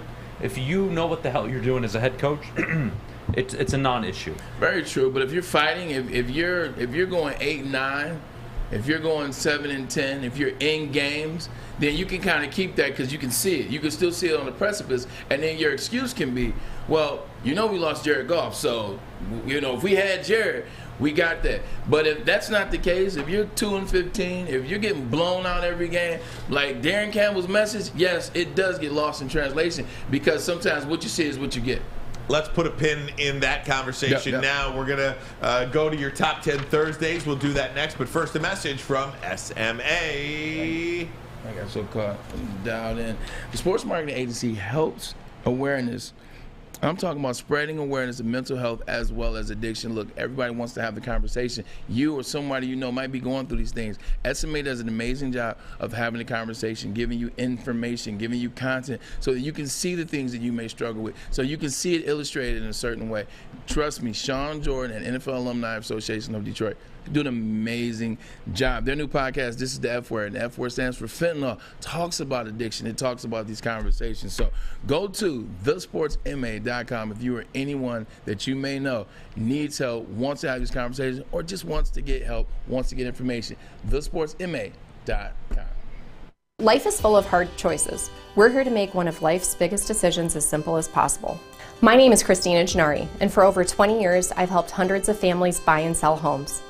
We cover all of Metro Detroit and more, from large luxury homes to starter homes. We will work hard to make sure that you get the home of your dreams. So if you're in the market today or even thinking about buying or selling in the future, make the obvious choice. Christina Gennari, the obvious choice in real estate. Visit us at soldchristina.com today. Fellas, let's be honest. We like things to be easy. We like simple stuff, like sports 7 days a week. We like things uncomplicated, like Lady Jane's Haircuts for Men. Open 10 to 8, 7 days a week. Walk in anytime. Sign in, sit down, watch your favorite team play, and before you know it, your hair will be game ready. Open 10 to 8, 7 days a week. Walk in anytime. Lady Jane's Haircuts for Men. It's wicked awesome. Get a shot up. This is for the win. All of Detroit's sports teams live on Woodward. All of Detroit's sports coverage lives on Woodward Sports. Driving the best in Detroit sports coverage. Get a free Woodward Sports t-shirt. That's right, a free Woodward Sports t-shirt all month long at Big Frog up in Novi. Just stop in, tell them we sent you, and they'll give you a free t-shirt. Maz, I know you want a free t-shirt. Get your ass down there. We're back here on The Bottom Line. What's up, everybody? Ryan Ermanni, Braylon Edwards is not there right now. He'll be back in just 1 second. Tom Mazawey is up here. Braylon's going to take the mic and do Top 10 Thursdays. He's got a Top 10 list for us. In the meantime, having some fun today with Adam Baydoun. Do you guys ever just hate Braylon's lists? Yeah. Yeah? You ever give him crap about it? No? Yeah, I made the list 2 weeks ago. I made it last week. I made it last week. So Braylon's back to doing a list this week. We hated it so much we had to take it over. He better not have Cooper Kupp at like 6 or 7, I swear to God. I'm ready to throw down. Oh, man, for sure. He had Cooper Kupp as like the 17th best wide receiver when he did top 10 wide receivers. Braylon. What did he have Tom Kennedy? Where was Tom Kennedy? Tom Kennedy. Somebody was mad. Somebody was mad at my list. A lot of people hit me up about the list, talking about the wide receivers. I was like, look, man, you got to do it over and over and over again, man. Like, yeah, you had the most amazing season ever in terms of stat-wise. I said, but the cats that I got on this list, man, they're 1,500 yards last 4 or 5 years on the year. Exactly. They're averaging that. Do it again, Coop. All right, so what do we got here, Braylon? So, I just want to have some fun, man. I was watching a little special last night. Is this on? Yeah. Little 30 for 30. I was watching special. Little League Baseball, 1982. Oh, man, it's an upset. Big upset. Taiwan. And it was Washington, Kirkland, Washington, to be exact. I said it'd be fun to do some upsets I was alive for. You know what I'm saying? Like, we do the same upsets because they are true. Muhammad Ali and George Foreman. 1980 hockey. Miracle on Ice. And they should be there. But these are just some new ones, some fun ones. Oh, this is great. I love the topic. So let's say this is what I've seen in my era. I've actually had emotions about this. They're not necessarily in order with the exception of one, so don't pay attention to the numbers. First one, Phelps over Lee Clow, 2016 Rio Olympics. So in 2012 in London, Michael Phelps lost his 200-meter butterfly, lost it to this man right here, Lee Clow out of France. Then he retires. What's and up, Clow? Then he comes back, and then Lee Clow is kicking his butt. Mike Phelps gets in trouble with the weed. Doesn't seem like he has it anymore. Fast forward 2016 Olympics. This guy, Lee Clow, made one failed episode mistake. This right here is before the semi. He shadow boxed in front of Mike Phelps. And this is the guy that beat Mike Phelps in 200 meters. my God. He shadow boxed in front of Michael Phelps. Look at the determination in Mike Phelps' eyes right there. You knew at that moment. So you know what the next classic picture was? It's the one where Lee Clow is swimming and he's looking over in the next lane. Yep. And Michael Phelps is looking dead ahead because you know he got him dead to right. So Mike Phelps over Lee Clow to retain his title and his last solo gold medal. By a fingernail. By a fingernail. Right here, I threw the Red Sox versus the Yankees. I remember this right here. I know Maz is sick to his stomach. I bring it up. Red Sox, the curse of the Bambino. It's over. They were down 0-3 to the Yankees in 2004. ALCS, guess what? You thought it was over. You knew they couldn't win. You knew these guys were a joke. No matter how good the Red Sox were, you knew what it was. A matter of time, right, Maz? That's it. So I'm watching Derek Jeter's two blown saves by Mariano. The captain on ESPN Plus, and then one of the episodes is about this series. There's a play in Game 4, late innings. I think it was the 9th inning. It was the Dave Roberts steal. And Jorge Posada missed him by this much. Yep. I mean, if that ball is one more inch to the left in front of second base, it's over. Series is over. It's a sweep. 100%. And instead of being a sweep, Red Sox come back, beat the Yankees. Everybody know what else? The rest is history. They beat the St. Louis Cardinals in the World Series. Had to throw that up there. Pistons versus Lakers. 5-game sweep. 2004. 5. Had to put that in there because the Pistons had no business winning that, and Kobe talks about it. He said he didn't bring that team together. That was Gary Payton, Mitch Richmond, and Karl Malone bringing the new guys on board. See, what the Pistons did was they attacked 90 feet. They attacked those guys. It took them so much to get the ball at the court. By the time Shaq was getting the ball at the top of the key. Shaq can't do anything at the top of the key. So that was a great job by Larry Brown, defensive coordinating. But this is no way this should have happened. So this is an upset that I saw with my own 2 eyes. I was at Game 2, by the way. Patriots and Rams. Oh Lord, I remember the Super Bowl. I was a kid. I was a freshman at Michigan. We were freshmen at Michigan. We were all watching in the dorm.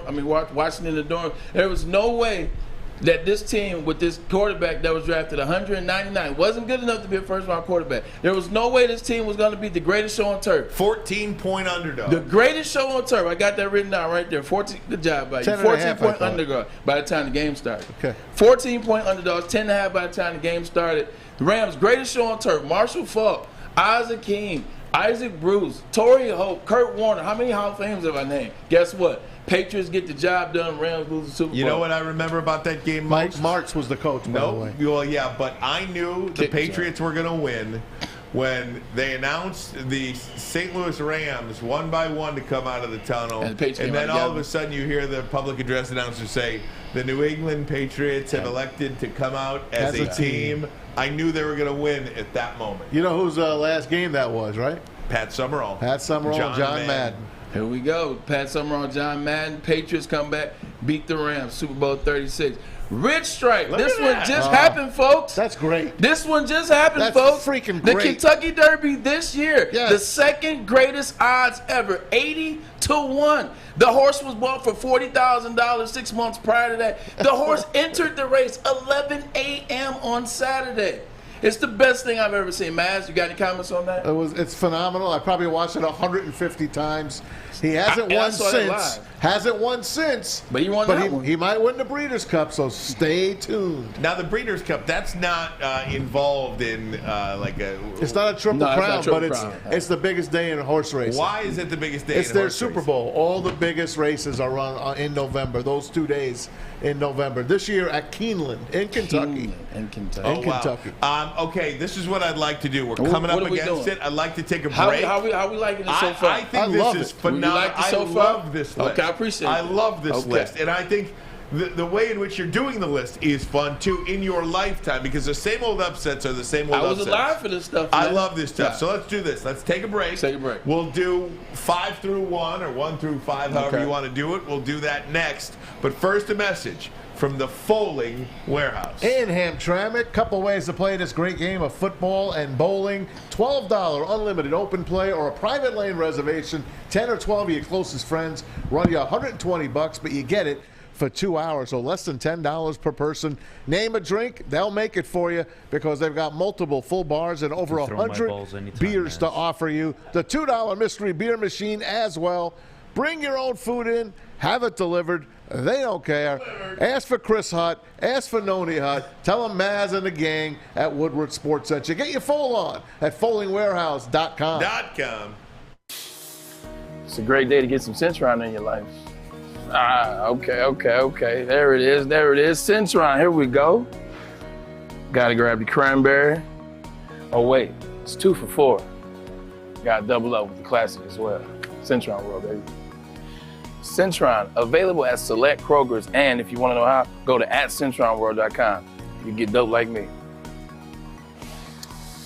You know what? Why wait?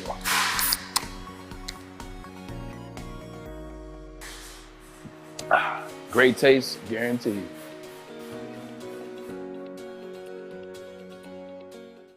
Ciabattas, summer salads, and dip shakes. All at big boy. Try a chicken club, chicken cordon bleu, or sunrise ham and cheddar, all on our grilled ciabatta bread. Or keep it light with our Michigan apple, chicken Caesar, or Greek salad. And don't forget to cool off with a frosty hand-dipped cookies and cream or strawberry shake. You heard it here first. Summer just got better. Make sure you're listening to Woodward Sports all day long. Start your morning with the Morning Woodward Show. Spend middays with Big D Energy. Watch and listen your drive home with the Bottom Line. And don't forget about Woodward Bets Daily. All live, all right here on the Woodward Sports Network. Woodward Sports Studios brought to you by our good friends over at Planet Fitness. If you aren't in the gym and you look like Easy and Spencer, well, damn it, it's time to get to Planet Fitness. Planet Fitness, most locations open 24/7. Visit planetfitness.com or one of their many Metro Detroit locations. Like I said, if you look like Spencer, Easy, it's time to get in the gym. Your fitness is essential. Get started today by visiting planetfitness.com. Welcome back, Woodward Sports Network. Ryan Ermanni, Braylon Edwards, Tom Mazawey, Fletch is with us. Adam Baydoun working the audio booth for us. And our good friend Adam Morency is in the house as well, checking us out. Hit that like button for us. If you're watching on YouTube, let's get to over 100 likes by the end of this segment. Let's go. Come on, over 100 likes by the end of the segment. Coming up on 31,000 subscribers on YouTube. So tell a friend about Woodward Sports Network. Share the show, share the network. Lots of good content here on Woodward Sports Network, including Top 10 Thursdays. Braylon, we're going 1 through 5 What do you think now. about the hat, man? Side note. I love it. I think Hat Man is a good deal. Hat Braylon is a thing? You're always a thing because you always got a hat. You got a baseball cap. So I got to run with the personality. I'm Hat Braylon now. Just man. do whatever you want to do. I like that, man. That's Yeah. what you want to give me something. That's what's up. Hat Braylon. You know what time it is. All right, Detroit. here we go. We saw 6 through 10. Now we're coming to 1 through 5. Now we're coming to 1 through 5. Now this clearly should be number 1. Oh, but man. I can't put that up that high. List. It hurts so bad. If you don't know what I'm talking about, you can't see me pointing. You can figure it out. I'll Number never 5, forget it. Michigan versus App State. I'll never forget it. First game ever on Big Ten Network. This was year 3 when I was with the Cleveland Browns. And we always make bets throughout the course of the week. You bet on your teams and whatever. And there it is, cover report, Sports Illustrated, Ermanni Edwards. You couldn't even get a number on it. It was off the board. Yeah. You couldn't. 100%. And I gave a bunch of points and all that. And I just remember watching it. I remember watching. Hayes woke me up. My best friend woke me up. I was taking a nap before we got down to the hotel for team meetings. He's taking a nap. Hayes said, wake up. You got to wake up. I was like, what? He said, man, it's Michigan. I was like, aren't they playing Appalachian State? And when I turn in, this is when Mike scores or Mike runs the long route. You think it's over. They block the kick. They come back. Anyway, so it's a very dark day for Michigan fans. I know Michigan State was very happy this day. No one ever lets us live this down. Remember how many people bought App State T-shirts? They still have them. Yeah, they still wear them around here. So number 4, this is a sleeper one. Nobody gave Ohio State a chance in hell. Yeah, from Utica. Frazier or Utica. Craig Krenzel from Utica. So literally, this technically should be the 2003 national championship game. That's on me. But the 2002 season, nobody gave Ohio State a chance that year. Check this out. They should have lost to Cincinnati in the opener. Nobody talks about that. Cincinnati had 4 cracks on the 1-yard line. And they stopped them every single time. They should have lost to Illinois. They cheated Illinois in overtime, said Walt Young was out of the end zone. He was in the end zone. They should have lost to Purdue, but they made a hell of a play in overtime to beat Purdue. They should have lost to Michigan, but they cheated us and said I pushed Chris Gamble, which I didn't. They should have lost 5 times, but they wouldn't lose. Miami, they had 6 people drafted the first round this year. They had 10 people drafted that year. The list was stacked. Was that McGahee? Andre Johnson. Yeah. That's McGahee when he got hurt, right? But they still had Frank Gore. They still had Jared Payton, DJ Williams. They had Jonathan Vilma, Andre Johnson. Ooh. The list goes on. All Kellen Winslow's coming out party. Had all that. It didn't matter. Ohio State prevailed. They won in overtime. My second television job, Fox Toledo, Ohio, covered the Buckeyes that year, and I'll never forget when they beat Ohio State beat Michigan. Urban Meyer? No, that was Tressel. When Ohio State beat Michigan that year. No, I was saying how you introduced yourself. Oh yeah, Urban Meyer. Urban Meyer. I was interviewing Maurice Claret on the field, and the cops pepper sprayed everybody to get off the field, and we ran so fast. Clarette got out of there. I got out of there. Never forget that 2002 year. Pepper What a spray year! That's a real thing out here, man. Yeah. Number 3. All right, you know who's gonna be somewhere in my lifetime? David Tyree. Kryptonite, baby. I was down there at the Super Bowl that year. All players, they go to the Super Bowl, and you work the Super Bowl. You make extra money, extra cash, you have fun. I remember when the betting line opened up, it was 13.5. I told my mom, I said, Mom, I'm not a betting man, because I wasn't. I'm not a betting man ever. I said, Mom, I'll give you 100 grand, put that on the Giants. I said, because you can't beat a team twice like the Patriots. You're talking undefeated Patriots, Randy Moss, the greatest thing I've ever seen. I played this team this year when I was with the Browns. We went to Gillette. We lost. I'm talking about they had everything. They had defense. They had offense. They had Tom Brady, Randy Moss, Wes Welker. They had it all. But the Giants team had one of the best deep fronts I'd ever seen, man. And they did not do the same thing twice. I told my mom. My mom said, let's not do it. Mom, we missed out on $1.3 million. Congratulations. Man, how hard were you? Congratulations, Mom. So Giants go down to David Tyree catch. But they had options in this game. I remember Giants fumble. Eli fumbles the ball in quarter 2. Pierre Woods, who played at Michigan, played linebacker, had an easy pickup and score for a touchdown. Pierre did what they usually do. Fall on it. Fall on it. It's Fell there. on it. He didn't fall on it. He tried to pick it up, and he missed it, and Eli ended up getting it. Oh, my God. On the last drive where they scored the touchdown with the Giants, where they throw the slant go to Plaxico Burress, the play before that, Asante Samuel dropped an interception. He dropped it on the sideline. It would have been a pick 6. You got to be lucky to win championships, and you got to be good. They were both. Number 2, Washington versus Taiwan, Little League World Series 1982. Look at this guy. Now, I know I wasn't live for that, but I watched it last night, so it counts. I got taken on the journey. Washington's coach, this is Kirkland, by the way, his name of their team. Him and his brother-in-law quit working for the Docks in Seattle just for 2 months so they can coach these little leaguers and get them ready to play Taiwan. Oh, by the way, what was Taiwan? They won 69, they won 71 through 74, then they won 77 through 81 in the Little League World Series. Basically put, they were unstoppable, and they were going against some team with some pitcher who can hit the ball and pitch, kind of like Shohei Ohtani. Cody Webster. Check him out. Cody Webster comes in. He destroys Taiwan. Washington gets the upset. Taiwan loses to a team from the United States of America for the first time ever, because last time they lost it was to Japan in 70. And look how big Little League World Series is now. And look how big it is. And number 1, now I know this always gets put on there. That's because it deserves to go on there. You've seen the 30 for 30, 42-1. Mike Tyson, I remember being at my dad's house watching this, and I remember my dad's friends going crazy. My dad went crazy, and I'll never forget. That was a morning for us. That moment hurt. Because, like, you know, like you grow up as whoever your parents love, that's how you love. So imagine being a 7-year-old, loving Mike Tyson, because my dad loved Mike Tyson. I see Mike get dropped. I look at my dad, I see his reaction, now I'm crying. So, number 1, Mike Tyson loses to Buster Douglas a year after his divorce / custom model dying as well. I'll never forget, I was 11 years old, and, you know, watching all the pre-fights. I was at my uncle's house. We got the fight. And you see all these stories about Buster Douglas's mom dying. And I was like, he's going to win the fight. I'll never forget it. And he won the fight.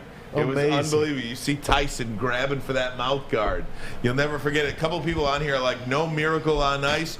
Mark, I don't know if you caught this at the start of the top 10 list, but these are upsets in Braylon's lifetime. That I vividly remember. Yes. Miracle on Ice definitely goes down, and I appreciate number that. 1. It's number 1. I'll give that number 1. Ali Frazier and all his stuff. Ali Foreman. We get whatever. that. I want to try some different ones. That was all. But you're absolutely right. It's Miracle on Ice. And the other thing, it's 2 things you don't bet again. You don't bet when a player has a death, whether it's a mom or dad, and you don't play when a player has a birth.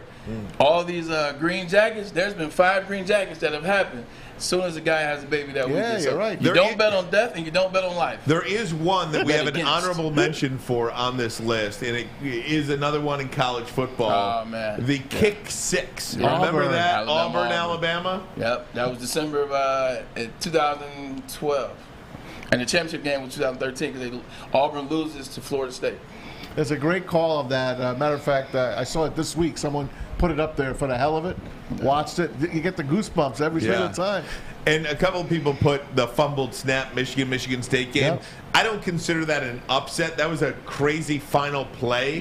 But for Michigan State to beat Michigan, I don't think was an upset. They were right ahead of it, I believe. That year. And may Not have to even mention they won the Big Ten that year. exactly. So, but if you guys have any tumultuous plays, but not an upset. feel free to send them to us. That is a fun list, man. Nice job, I man. love that stuff. That, And man. to be Really honest nice with you, I job. can't. A+. The only thing that was crazy about that Auburn team is they did it 2 weeks in a row. Because remember they beat Georgia with the touch pass that he caught. Like he gets tipped and he catches it. Tipped and kept going. And then the Alabama came out. One of the guys wrote here in the chat the Michigan-Ohio State game last year, but I don't think you bump one of these 10 for that game. Who said that? That depends on who the upset's coming from. Yeah, Because exactly. I know they had those 14-point dogs, but I took no points on that one. Yeah, so. exactly. Hey, all time, of course. Win, You can go money back. line. You go back to Super Bowl III and Super Bowl IV. Joe Jets Namath over is up Colts and the Chiefs over the Vikings. Those are huge upsets. Huge. Jets were 19.5-point underdogs. I tell you like this though, but if they don't play, it's some phantom business. Oh yeah. Because they didn't play Johnny Unitas to like halfway through the third quarter. Oh yeah. And he went in and lit it up. So it's it's all type of Earl conspiracy Morrow threw a theory. couple of bad passes. That's all I got to say. Attaboy. Guys, we're going to take a break. Come right back when we do fantasy football advice. Call a friend. I need it. Tell somebody. We are going to get some real bad fantasy football advice for you next, courtesy of Scotty G. He's one of the Braylon best. needs it.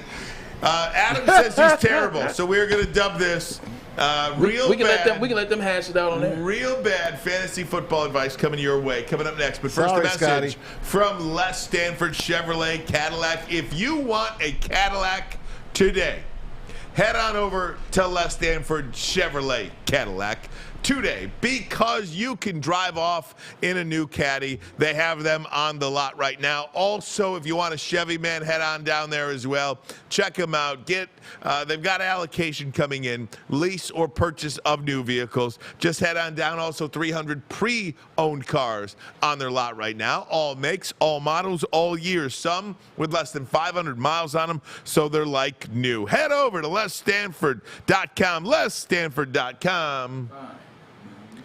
Find them. Find new roads, baby. At work and at home, we're there with smarter security solutions. Featuring complete automation with customized alerts and more. For over 90 years, we've been the company that's been counted on to protect what matters most, all with personalized service and care. Right now, for a limited time, receive a free video device plus free installation with a new home system. Guardian Alarm. We protect Michigan.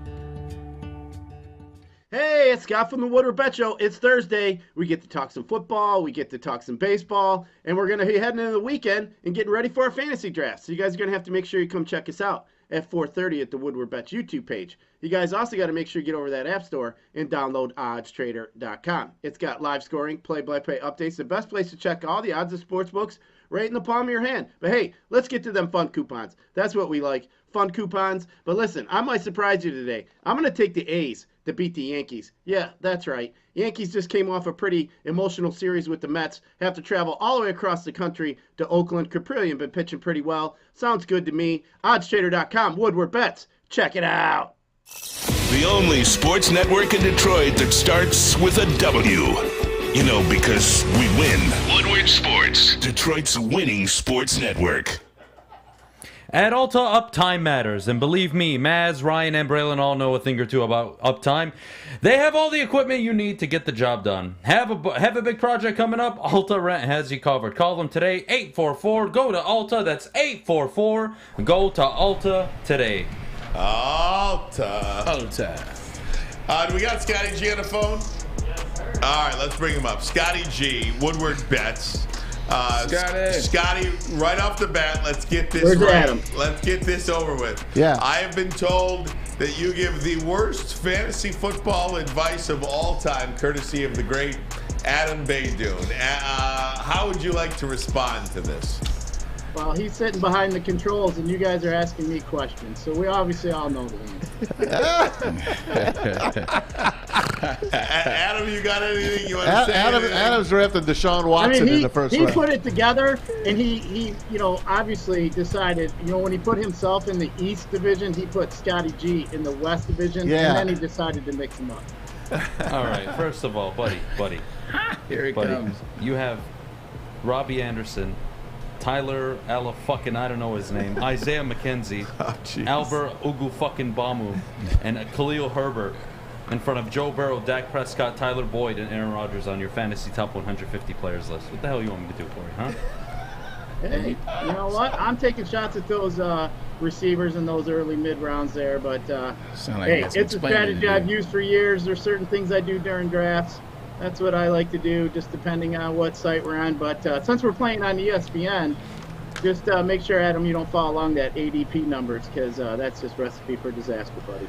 Hey, Scotty, before we get started, some fun. Some lighthearted, if you will. Tell me about the Kenny Chesney concert on Saturday, man. I was trying to invite my boy over to the UFC 278, Usman versus Edwards 2, and somebody had a little better night than I did, it appears. I'll tell you what. I'll be honest, man. I'm not a fan of the country music scene. I'll listen to it if it's on. I don't complain, but usually I'm watching sports. But either way, got an invite to go down to Kenny Chesney. Had a lot of fun. People watching A+ at the stadium there. I did get a chuckle at all the ladies my age, close to 50, that they got to dress up like they're going to the club, and got a kick out of that. But hey, a lot of fun. Got to hang out with some buddies. Went over to the casino. I gave them a couple fun coupons. Well, what can you do? I don't like playing when it's packed like that. I feel like I'm sitting in a losing seat. But either way, fun coupons good time. Are real. Starting to realize those fun coupons are real, my friend. Speaking of real, I need some real advice. This is my first year playing in fantasy football. I too got invited to the league. I'm picking 5th. Let's get right after it, man. Who are the top 5 guys you should go after when picking in the first 5 picks? I guess you should say. Well, I mean, obviously with PPR, that's what we'll be playing. So, controversially, a lot of people aren't agreeing with me on this, but I got CMC number 1. He is by far the highest upside player. I mean, this guy, when he's right, 30-point games are very hard to come by. This guy in 2019 averaged 29.5. I mean, this guy here is just an animal. I play to win. I play for upside. I'm not playing to play scared. So I'm taking CMC 1. I got Jonathan Taylor 2. And then you got them 3 receivers sitting there with Chase, Jefferson, and Kupp. So those are the 5 that I have. I've been mixing my receivers up a little bit. Right now I'm sitting with Jefferson, Kupp, and Chase. Well, for a little while I had Chase first, but just kind of reading some reports out of Minnesota, Jefferson said it himself, we're a pass happy offense this year. We're not going to be looking to run as much as we did before. So just with that, I thought, maybe Jefferson going to get a little bump, and we'll see what happens. But Kupp, I don't think you're going to see a good of a year. I mean, that was his ceiling year. I think there's going to be a little regression there. Scotty, the first thing I did is I looked at our divisions, and I'm like, damn it, I got Scotty G in my division. I don't like that, but I think 6 teams out of 12 make the playoffs, so I just want to get in the playoff run. So I already know your top 5, basically the top 10. You can go back and forth with them. I want to know the running backs this year, because running backs, I think they're few and far between. There's going to be some new names out there. One of those guys, I think, play for the Houston Texans. I don't even know his name. I just know he is moving on up the charts. Tell me about him, please. So basically what you're looking at, let me see here. Let me see where my note is. I got some notes on here. Let me pull it up here. Dameon Pierce. Yes. So, I mean, this guy here, what they're talking about, he could be a versatile every down back. He's a tackle-busting rookie from what they're saying. I got him ranked at running back 23 at this point. But Maz, I'll tell you, I'd rather take a chance on a running back like that, a rookie running back, than the normal suspects that are always sitting around these mid-20 range. So I did some research on kind of looking in mid-rounds 3 through 6 and what the hit level is on these, third-tier running backs. It's not very good. But let's go back and pass in the drafts, and we find guys like Kupp. We find guys like Chase. We find these receivers that are game-changing type receivers. So I'm looking for upside. That's what I'm looking for. I think it's easy to get a running back in the waiver wire throughout the year. So once I get one decent running back, I'm drafting wide receivers and tight ends till usually about round 7. Are you taking Ezekiel Elliott or Tony Pollard first? Neither. I wouldn't really want either. I think Elliott, his first few weeks, I think, are going to tell the story for Elliott. Yeah. We're going to get a pretty good gauge on him pretty early. Last year when he saw Pollard come in, he just had a little bit more jump in his and pep in his step. he just seemed to be a little bit more explosive. So, I think it's going to be on Zeke, really. I mean, if he comes out fighting, I think he does have an opportunity. But the one thing, that offensive line is not the offensive line that Dallas had 3 years ago. So that's a little bit of a concern. They just lost Tyron Smith to a Liz Frank. Hey, Scotty, I wanted to ask you just philosophy. It seems like the NFL is changing and just way overboard in wide receivers instead of running backs and such. What is? I remember. I haven't played fantasy football in 2 or 3 years, but when I played, you take a quarterback in like the 5th or 6th round even. Now do you take it in the 1st round? No, I mean, the only time I take a quarterback that early is if I'm playing in a super flex league that allows you to play 2 quarterbacks. And then I'm taking, because now quarterbacks are pretty scarce if you got to play 2. So it makes it pretty tough. So, yeah, you want to load up on quarterbacks early. I'm not taking, last year Mahomes got taken kind of early in some normal PPR leagues, and then he struggled coming out the gate last year, if you recall. And then they had to kind of dumb down his offense a little bit to get him back in sync. So, I'm not a fan of taking quarterbacks in a normal PPR league until late 7th round, 8th round, because I feel I can get a guy like Cousins. I can get a guy like Carr. I think there's many guys down there that you can get that will. You're not going to win or lose a league with a quarterback, but so for me, I'd rather load up on these receivers, and I'll just take a quarterback later. Oh, you're going to win a league with a quarterback. I got a secret quarterback. His name is. What's his name? I can't tell you. Oh, okay. I can't tell you. Hey, the president of the Austin Meadows fan club in the back of the house here, Ryan Lentz, he wants to know about Breece Hall. Plays for my Jets. I'm hoping that he has a good year, but talk about him and maybe some other running backs that we can look at besides the usual suspects. Yeah, Breece Hall, actually this guy's been climbing up the Rookie of the Year betting rankings. A lot of people have been betting on him to win Rookie of the Year. You guys asked me that last week. Did a little bit of digging into it after we got off. Breece Hall's a guy that you definitely could look at. I mean, there was a run there for a few years where rookie running backs led the NFL in rushing. So obviously it's not something that's too far-fetched. That something like that could happen. But I don't mind him at all. A couple other running backs that you think, that – so really in the ADP rankings, let's not forget Alvin Kamara's suspension does not look like it's going to happen.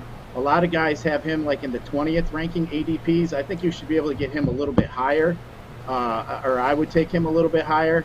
So I think he's a guy that they're looking at. I also like maybe a Travis Etienne. This guy here coming back. Now. Yeah, I think this guy's going to have a decent year. Cam Akers, I think, is decent too that you could get in later rounds.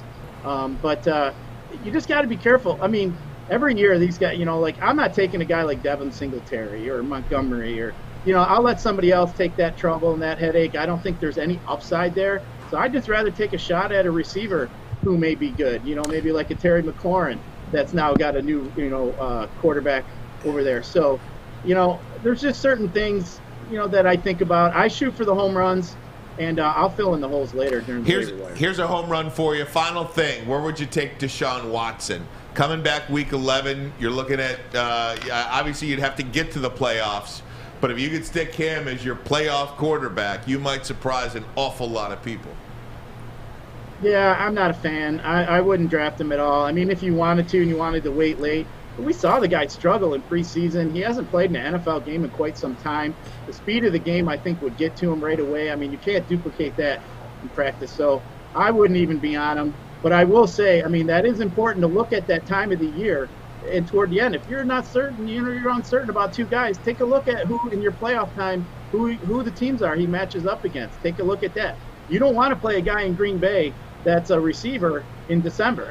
Chances of a great passing game are, obviously not going to be there, but maybe you want a guy indoors. Maybe you want, something that's got a better matchup. So that's just something to keep in mind, too, when you're drafting, trying to make decisions. Scotty G, Woodward Bets. We'll be watching 4:30, weekends at 9. You got any plays tonight, by the way, in baseball? Got a best bet tonight in baseball?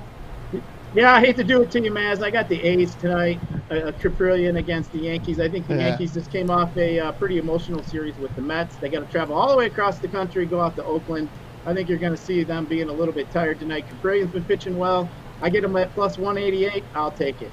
We're about betting on a couple of those fans in the Oakland Alameda County Coliseum in the upper right deck going at it. There you go. All right, Scotty G, we'll be watching Woodward Bets here on Woodward Sports Network. We're going to take a break, come right back. When we do, it is Maz's videos of the day. But first, a message from, sorry, Bray, you got something? Yeah, I wanted to talk about the Cowboys for a second. We can do it next time. Before Maz jumps into you got it.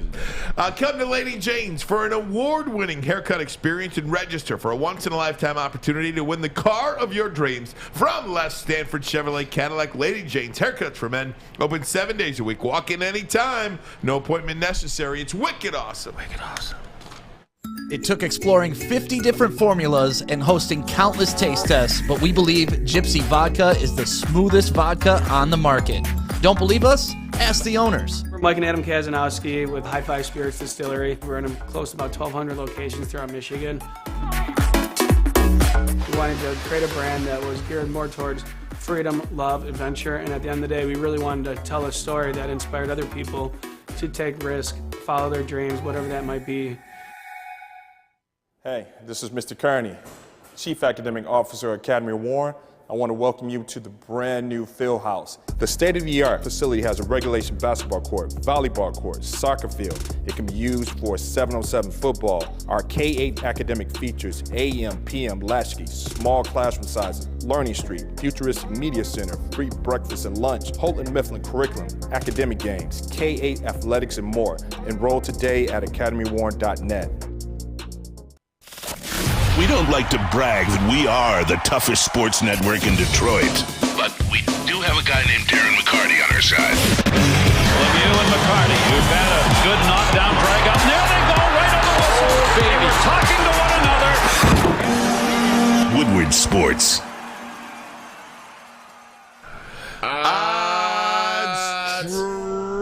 Trader.com. We're going to have to work on the maestro. When I give you this, that's odds. Oh. And then Trader. Okay, we'll get it together, though. But oddstrader.com is the #1 site for your game day bets, play-by-play updates, live scores, and the best from games and multiple sports books. Look, you can go to Oddstrader and do whatever you need to do, whatever games you want to bet on, whatever sport you want to bet on. Whatever, man. MLS, a little bit of hockey, a little bit of basketball, throw some NBA in there. You can bet whatever you want to do, the NFL, but guess what? You do it at oddstrader.com. You bet all the parlays at oddstrader.com. You bet all the overs and unders at oddstrader.com. Simply put, they are the best for your best bet. Want to welcome Lions Rumble 81 back to the chat. We missed you, Lions Rumble. Where's Rumble been? He's been busy, man. He's been busy. Some people got to work. Come on, man. You got to work for the women. What'd you say, Adam? He's been in the bedroom. He's been in the bedroom. Okay. Is he making babies? Making something. Well, making something that he said. That's all good. And I'll say what I had to say about the Stars. I'll say that for tomorrow. We do an NFL round talk. But I do want to say one thing he touched on, which is a good thing, is Travis Etienne. Like, Travis Etienne is a guy I was super high on when he was at Clemson. This guy is leading the rusher all the time in ACC history. He was spectacular. They don't win those championships. I'm talking to Deshaun and Trevor Lawrence. They don't win those without them rolling off his back. Travis Etienne, look for a great season coming out of him. Down there in Jacksonville, where they're trying to put some things together. Jacksonville's going to be a good team this year, I think. They're going to win 6 games this year. I don't know if that's a good team, but they'll be right. They'll be better. That was a dumb thing to say. Better. Dumb thing to say. They'll be a better team. There you go. There you go. Okay, time of the day. We like to play Maz's videos of the day. And now it's time for Maz's videos of the day, only on the Woodward Sports Network.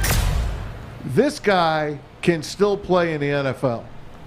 His name is Terrell Owens, and he's still running a 4.38 40 at 48 years old. Wow.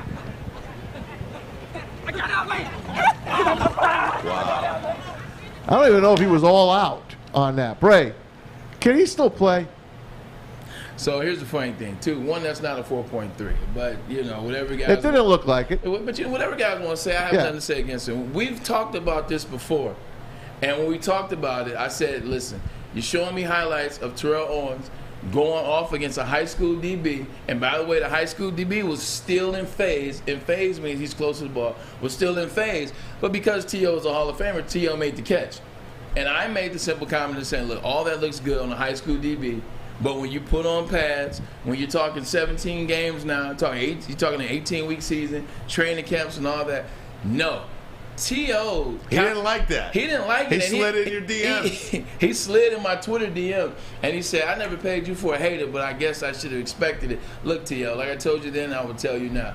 No, you cannot play at 49 years old. Do I think you're still in immaculate shape? Yes. Do I think you should have been a first ballot Hall of Famer? Yes. Do you look incredible? Yes. Do I think you can play a game? Yes. Can you play a full season? Absolutely not. And that's just me. And if you can, well, guess what? Go put on some pads and go prove me wrong. That's what's up. All right, let's move on. Keep it football Go to now. USFL if you don't. Show everybody. Hey, USFL guys are making it. Somebody. They're making it in the NFL. Yeah, some of these USFL ton of guys. That kid on Dallas, he's playing with the first string offense. How about the kid in Detroit? Yes. The punt returner, the kick returner. Number 40 some, I forgot his name. Dude, man. is friggin' sweet. Yeah, he's kicking butt. Hope he Kicking makes butt. the team. How about Hope this he makes it. little video that we found on Instagram? It's tackled by your mom. Check this out, you high Your mom. schoolers. Oh, I saw this. This is great. So this is a high school where they suit up the moms and let the moms tackle the kids. Oh man, there's a joke in there somewhere. I'm just not gonna say it. Nah, it's one No. coming. Not while I'm wearing the logo here for the other place I work. Looks like Hungry Hippos. Nah, you can have some fun. He did it. Well, I'll do it. He did it. I'll do it. Nah. I think this is it. I think this is the one. Is it? I Here we think go. this is the one. Uh-oh. Yes, it is. No, you know it's what I'm talking about. She's going to bounce back. Oh my God. Oh. She's tackling now. That's it. 62. There it is. Hey man, the goal is to take the sun down, and the sun fell. Now this is a great exercise, or I would say a drill for moms, because I know there's a lot of moms that got sons that have back talk and do a lot of stuff. They're like, you know what? I'm gonna show you. So that's interesting. There's got to be some sort of waiver sign before you do that, right? It's high school. No, it's not. Yeah. Hey, did you guys see last night's game? The Cardinals, Albert Pujols, after the game, Loved it. reaches out to this fan that's holding a sign up, takes his own jersey off, and gives it to the kid. He This said is the special. sign says, "Hey Pujols, do you want to trade jerseys?" Yeah, that's amazing. And it's great. Look at this. That's why I listened to the Go Cubs Go today, because you could hear in the background when I saw the video. Cubs won this game. Yep. Go Cubs Go. Go Cubs Go. Hey Chicago, what do you say? The Cubs go. No, You gotta love it. I think I just saw Pujols hit his 700th. No, Not yet. it's like it's he's closing like 6 in. away or yeah, 7 he's like away. 6 or 7 away. He is. I pray You that think he he's makes gonna get it? I hope. 7 home runs in a month? He's red hot. I know he is. That's a lot, though. So he wasn't 699. No, not yet. It was like he's like 7 off. 693, 694. And it was a grand slam, I think, as I saw. He's amazing. He's having an unbelievable year. I could squeeze it one more in here, or you want two Sure, more? one more. We need Miggy to go to his chiropractor. Okay, That's all I'm saying. this one is for Ryan. Ryan, Yeah. there's no way in hell, first of all, you'd ever be on this little mountain road No. in this Oh, little God. car. Please. This car is making a U-turn on this. I can't even describe Uh-oh. it. Just look at this. Take a look. Your stomach's going to hurt. Hurts already. Oh my God. What? What is happening? He's trying to make a U-turn on this one little gravelly road on the edge of this mountain. Oh my God. He's almost got it. You believe he tried this? No. This is unbelievable. Oh my God. He did it. How are you driving on that? I don't. Where need was that? I don't know. I just get the videos. In pal. Argentina. Oh That's my unbelievable. Would you even try? God. No, I Nope. wouldn't. I wouldn't even get on that damn thing. No. I wouldn't get in that little car either. Oh, Crazy. you want one more? Sure, give me one more. I got a minute. This is something that my kids still haven't learned to do. But the dog knows how to do it. Dog. Look at this. Dog sees, well, I'm going to pick up my own turd here. Is that his turd? Yes. No. Yes. And he's going to take it and Stop take it. it out of here. The dog picked up his own turd.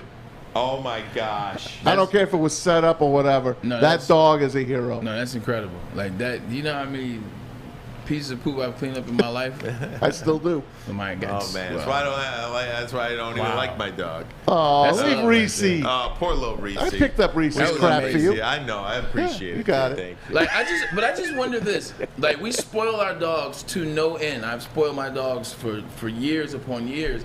If my dog can do this, what would I do for my dog then? Like, am I getting him his own house? Like, No. I'm just saying. Like, you gotta up the level of spoiling. If your dog can do that, couple extra treats. Did you ever hear that joke from I forgot what comedian it was. I think it was Jerry Seinfeld. Oh. And he's like, Sebastian Maniscalco. can you imagine if the Martians came down, an alien from another planet, and they looked at us, and they were like, look at this guy's walking this animal and picking up his crap. Who's really in charge, really, here? Oh, yeah, that's We're Seinfeld, walking behind the I dog, can't see that. picking up his crap. That's Seinfeld. That's That's funny. Seinfeld. That's great comedy. It's been a real treat to be with you guys. Adam Baydoun, thanks for being along with Adam us, my in the friend. building. Bray, get us out. Hey, look, man, Hat Guy saying it was an amazing show here. Fun. Adam, getting a chance to spar back and forth with you a little bit, have some insight. That was fun. nice. Adam Morrissey in the building as always as well. Fletch, did an amazing job with the graphics. My man Maz, my man Ryan.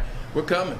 Football season's almost there. There's a game tonight. Go ahead and check out Kirk Herbstreit and Jim Nance, right? It's the first one out the gate. Al Michaels. One of those old guys. It's Al the first Michaels. one's out the gate, man. This is it. Thursday Night Football on Amazon. See if you can find it. I'm leery. I know, right? If you haven't found Tell it, your dad to go watch a football game. Good luck to all the high school footballs tonight. Good luck to all the right. good luck Shout to all out. the dads out there trying to find this game. Good luck. Orchard Lake St. Mary's in Rochester. Adams play tonight. Ooh, It's I'm going to supposed go be a see good one. De La Salle and Detroit Renaissance. Ooh, where's that one at? That's at Renaissance. Is that Renaissance? Yeah, you It's want to down- go? It's down the street. You got to come. It's down the street. 7 o'clock, Well, look, baby. it's 4 o'clock. That means our time's up. This is the bottom line, and we appreciate it. I don't get paid Keep to tuning in. 401.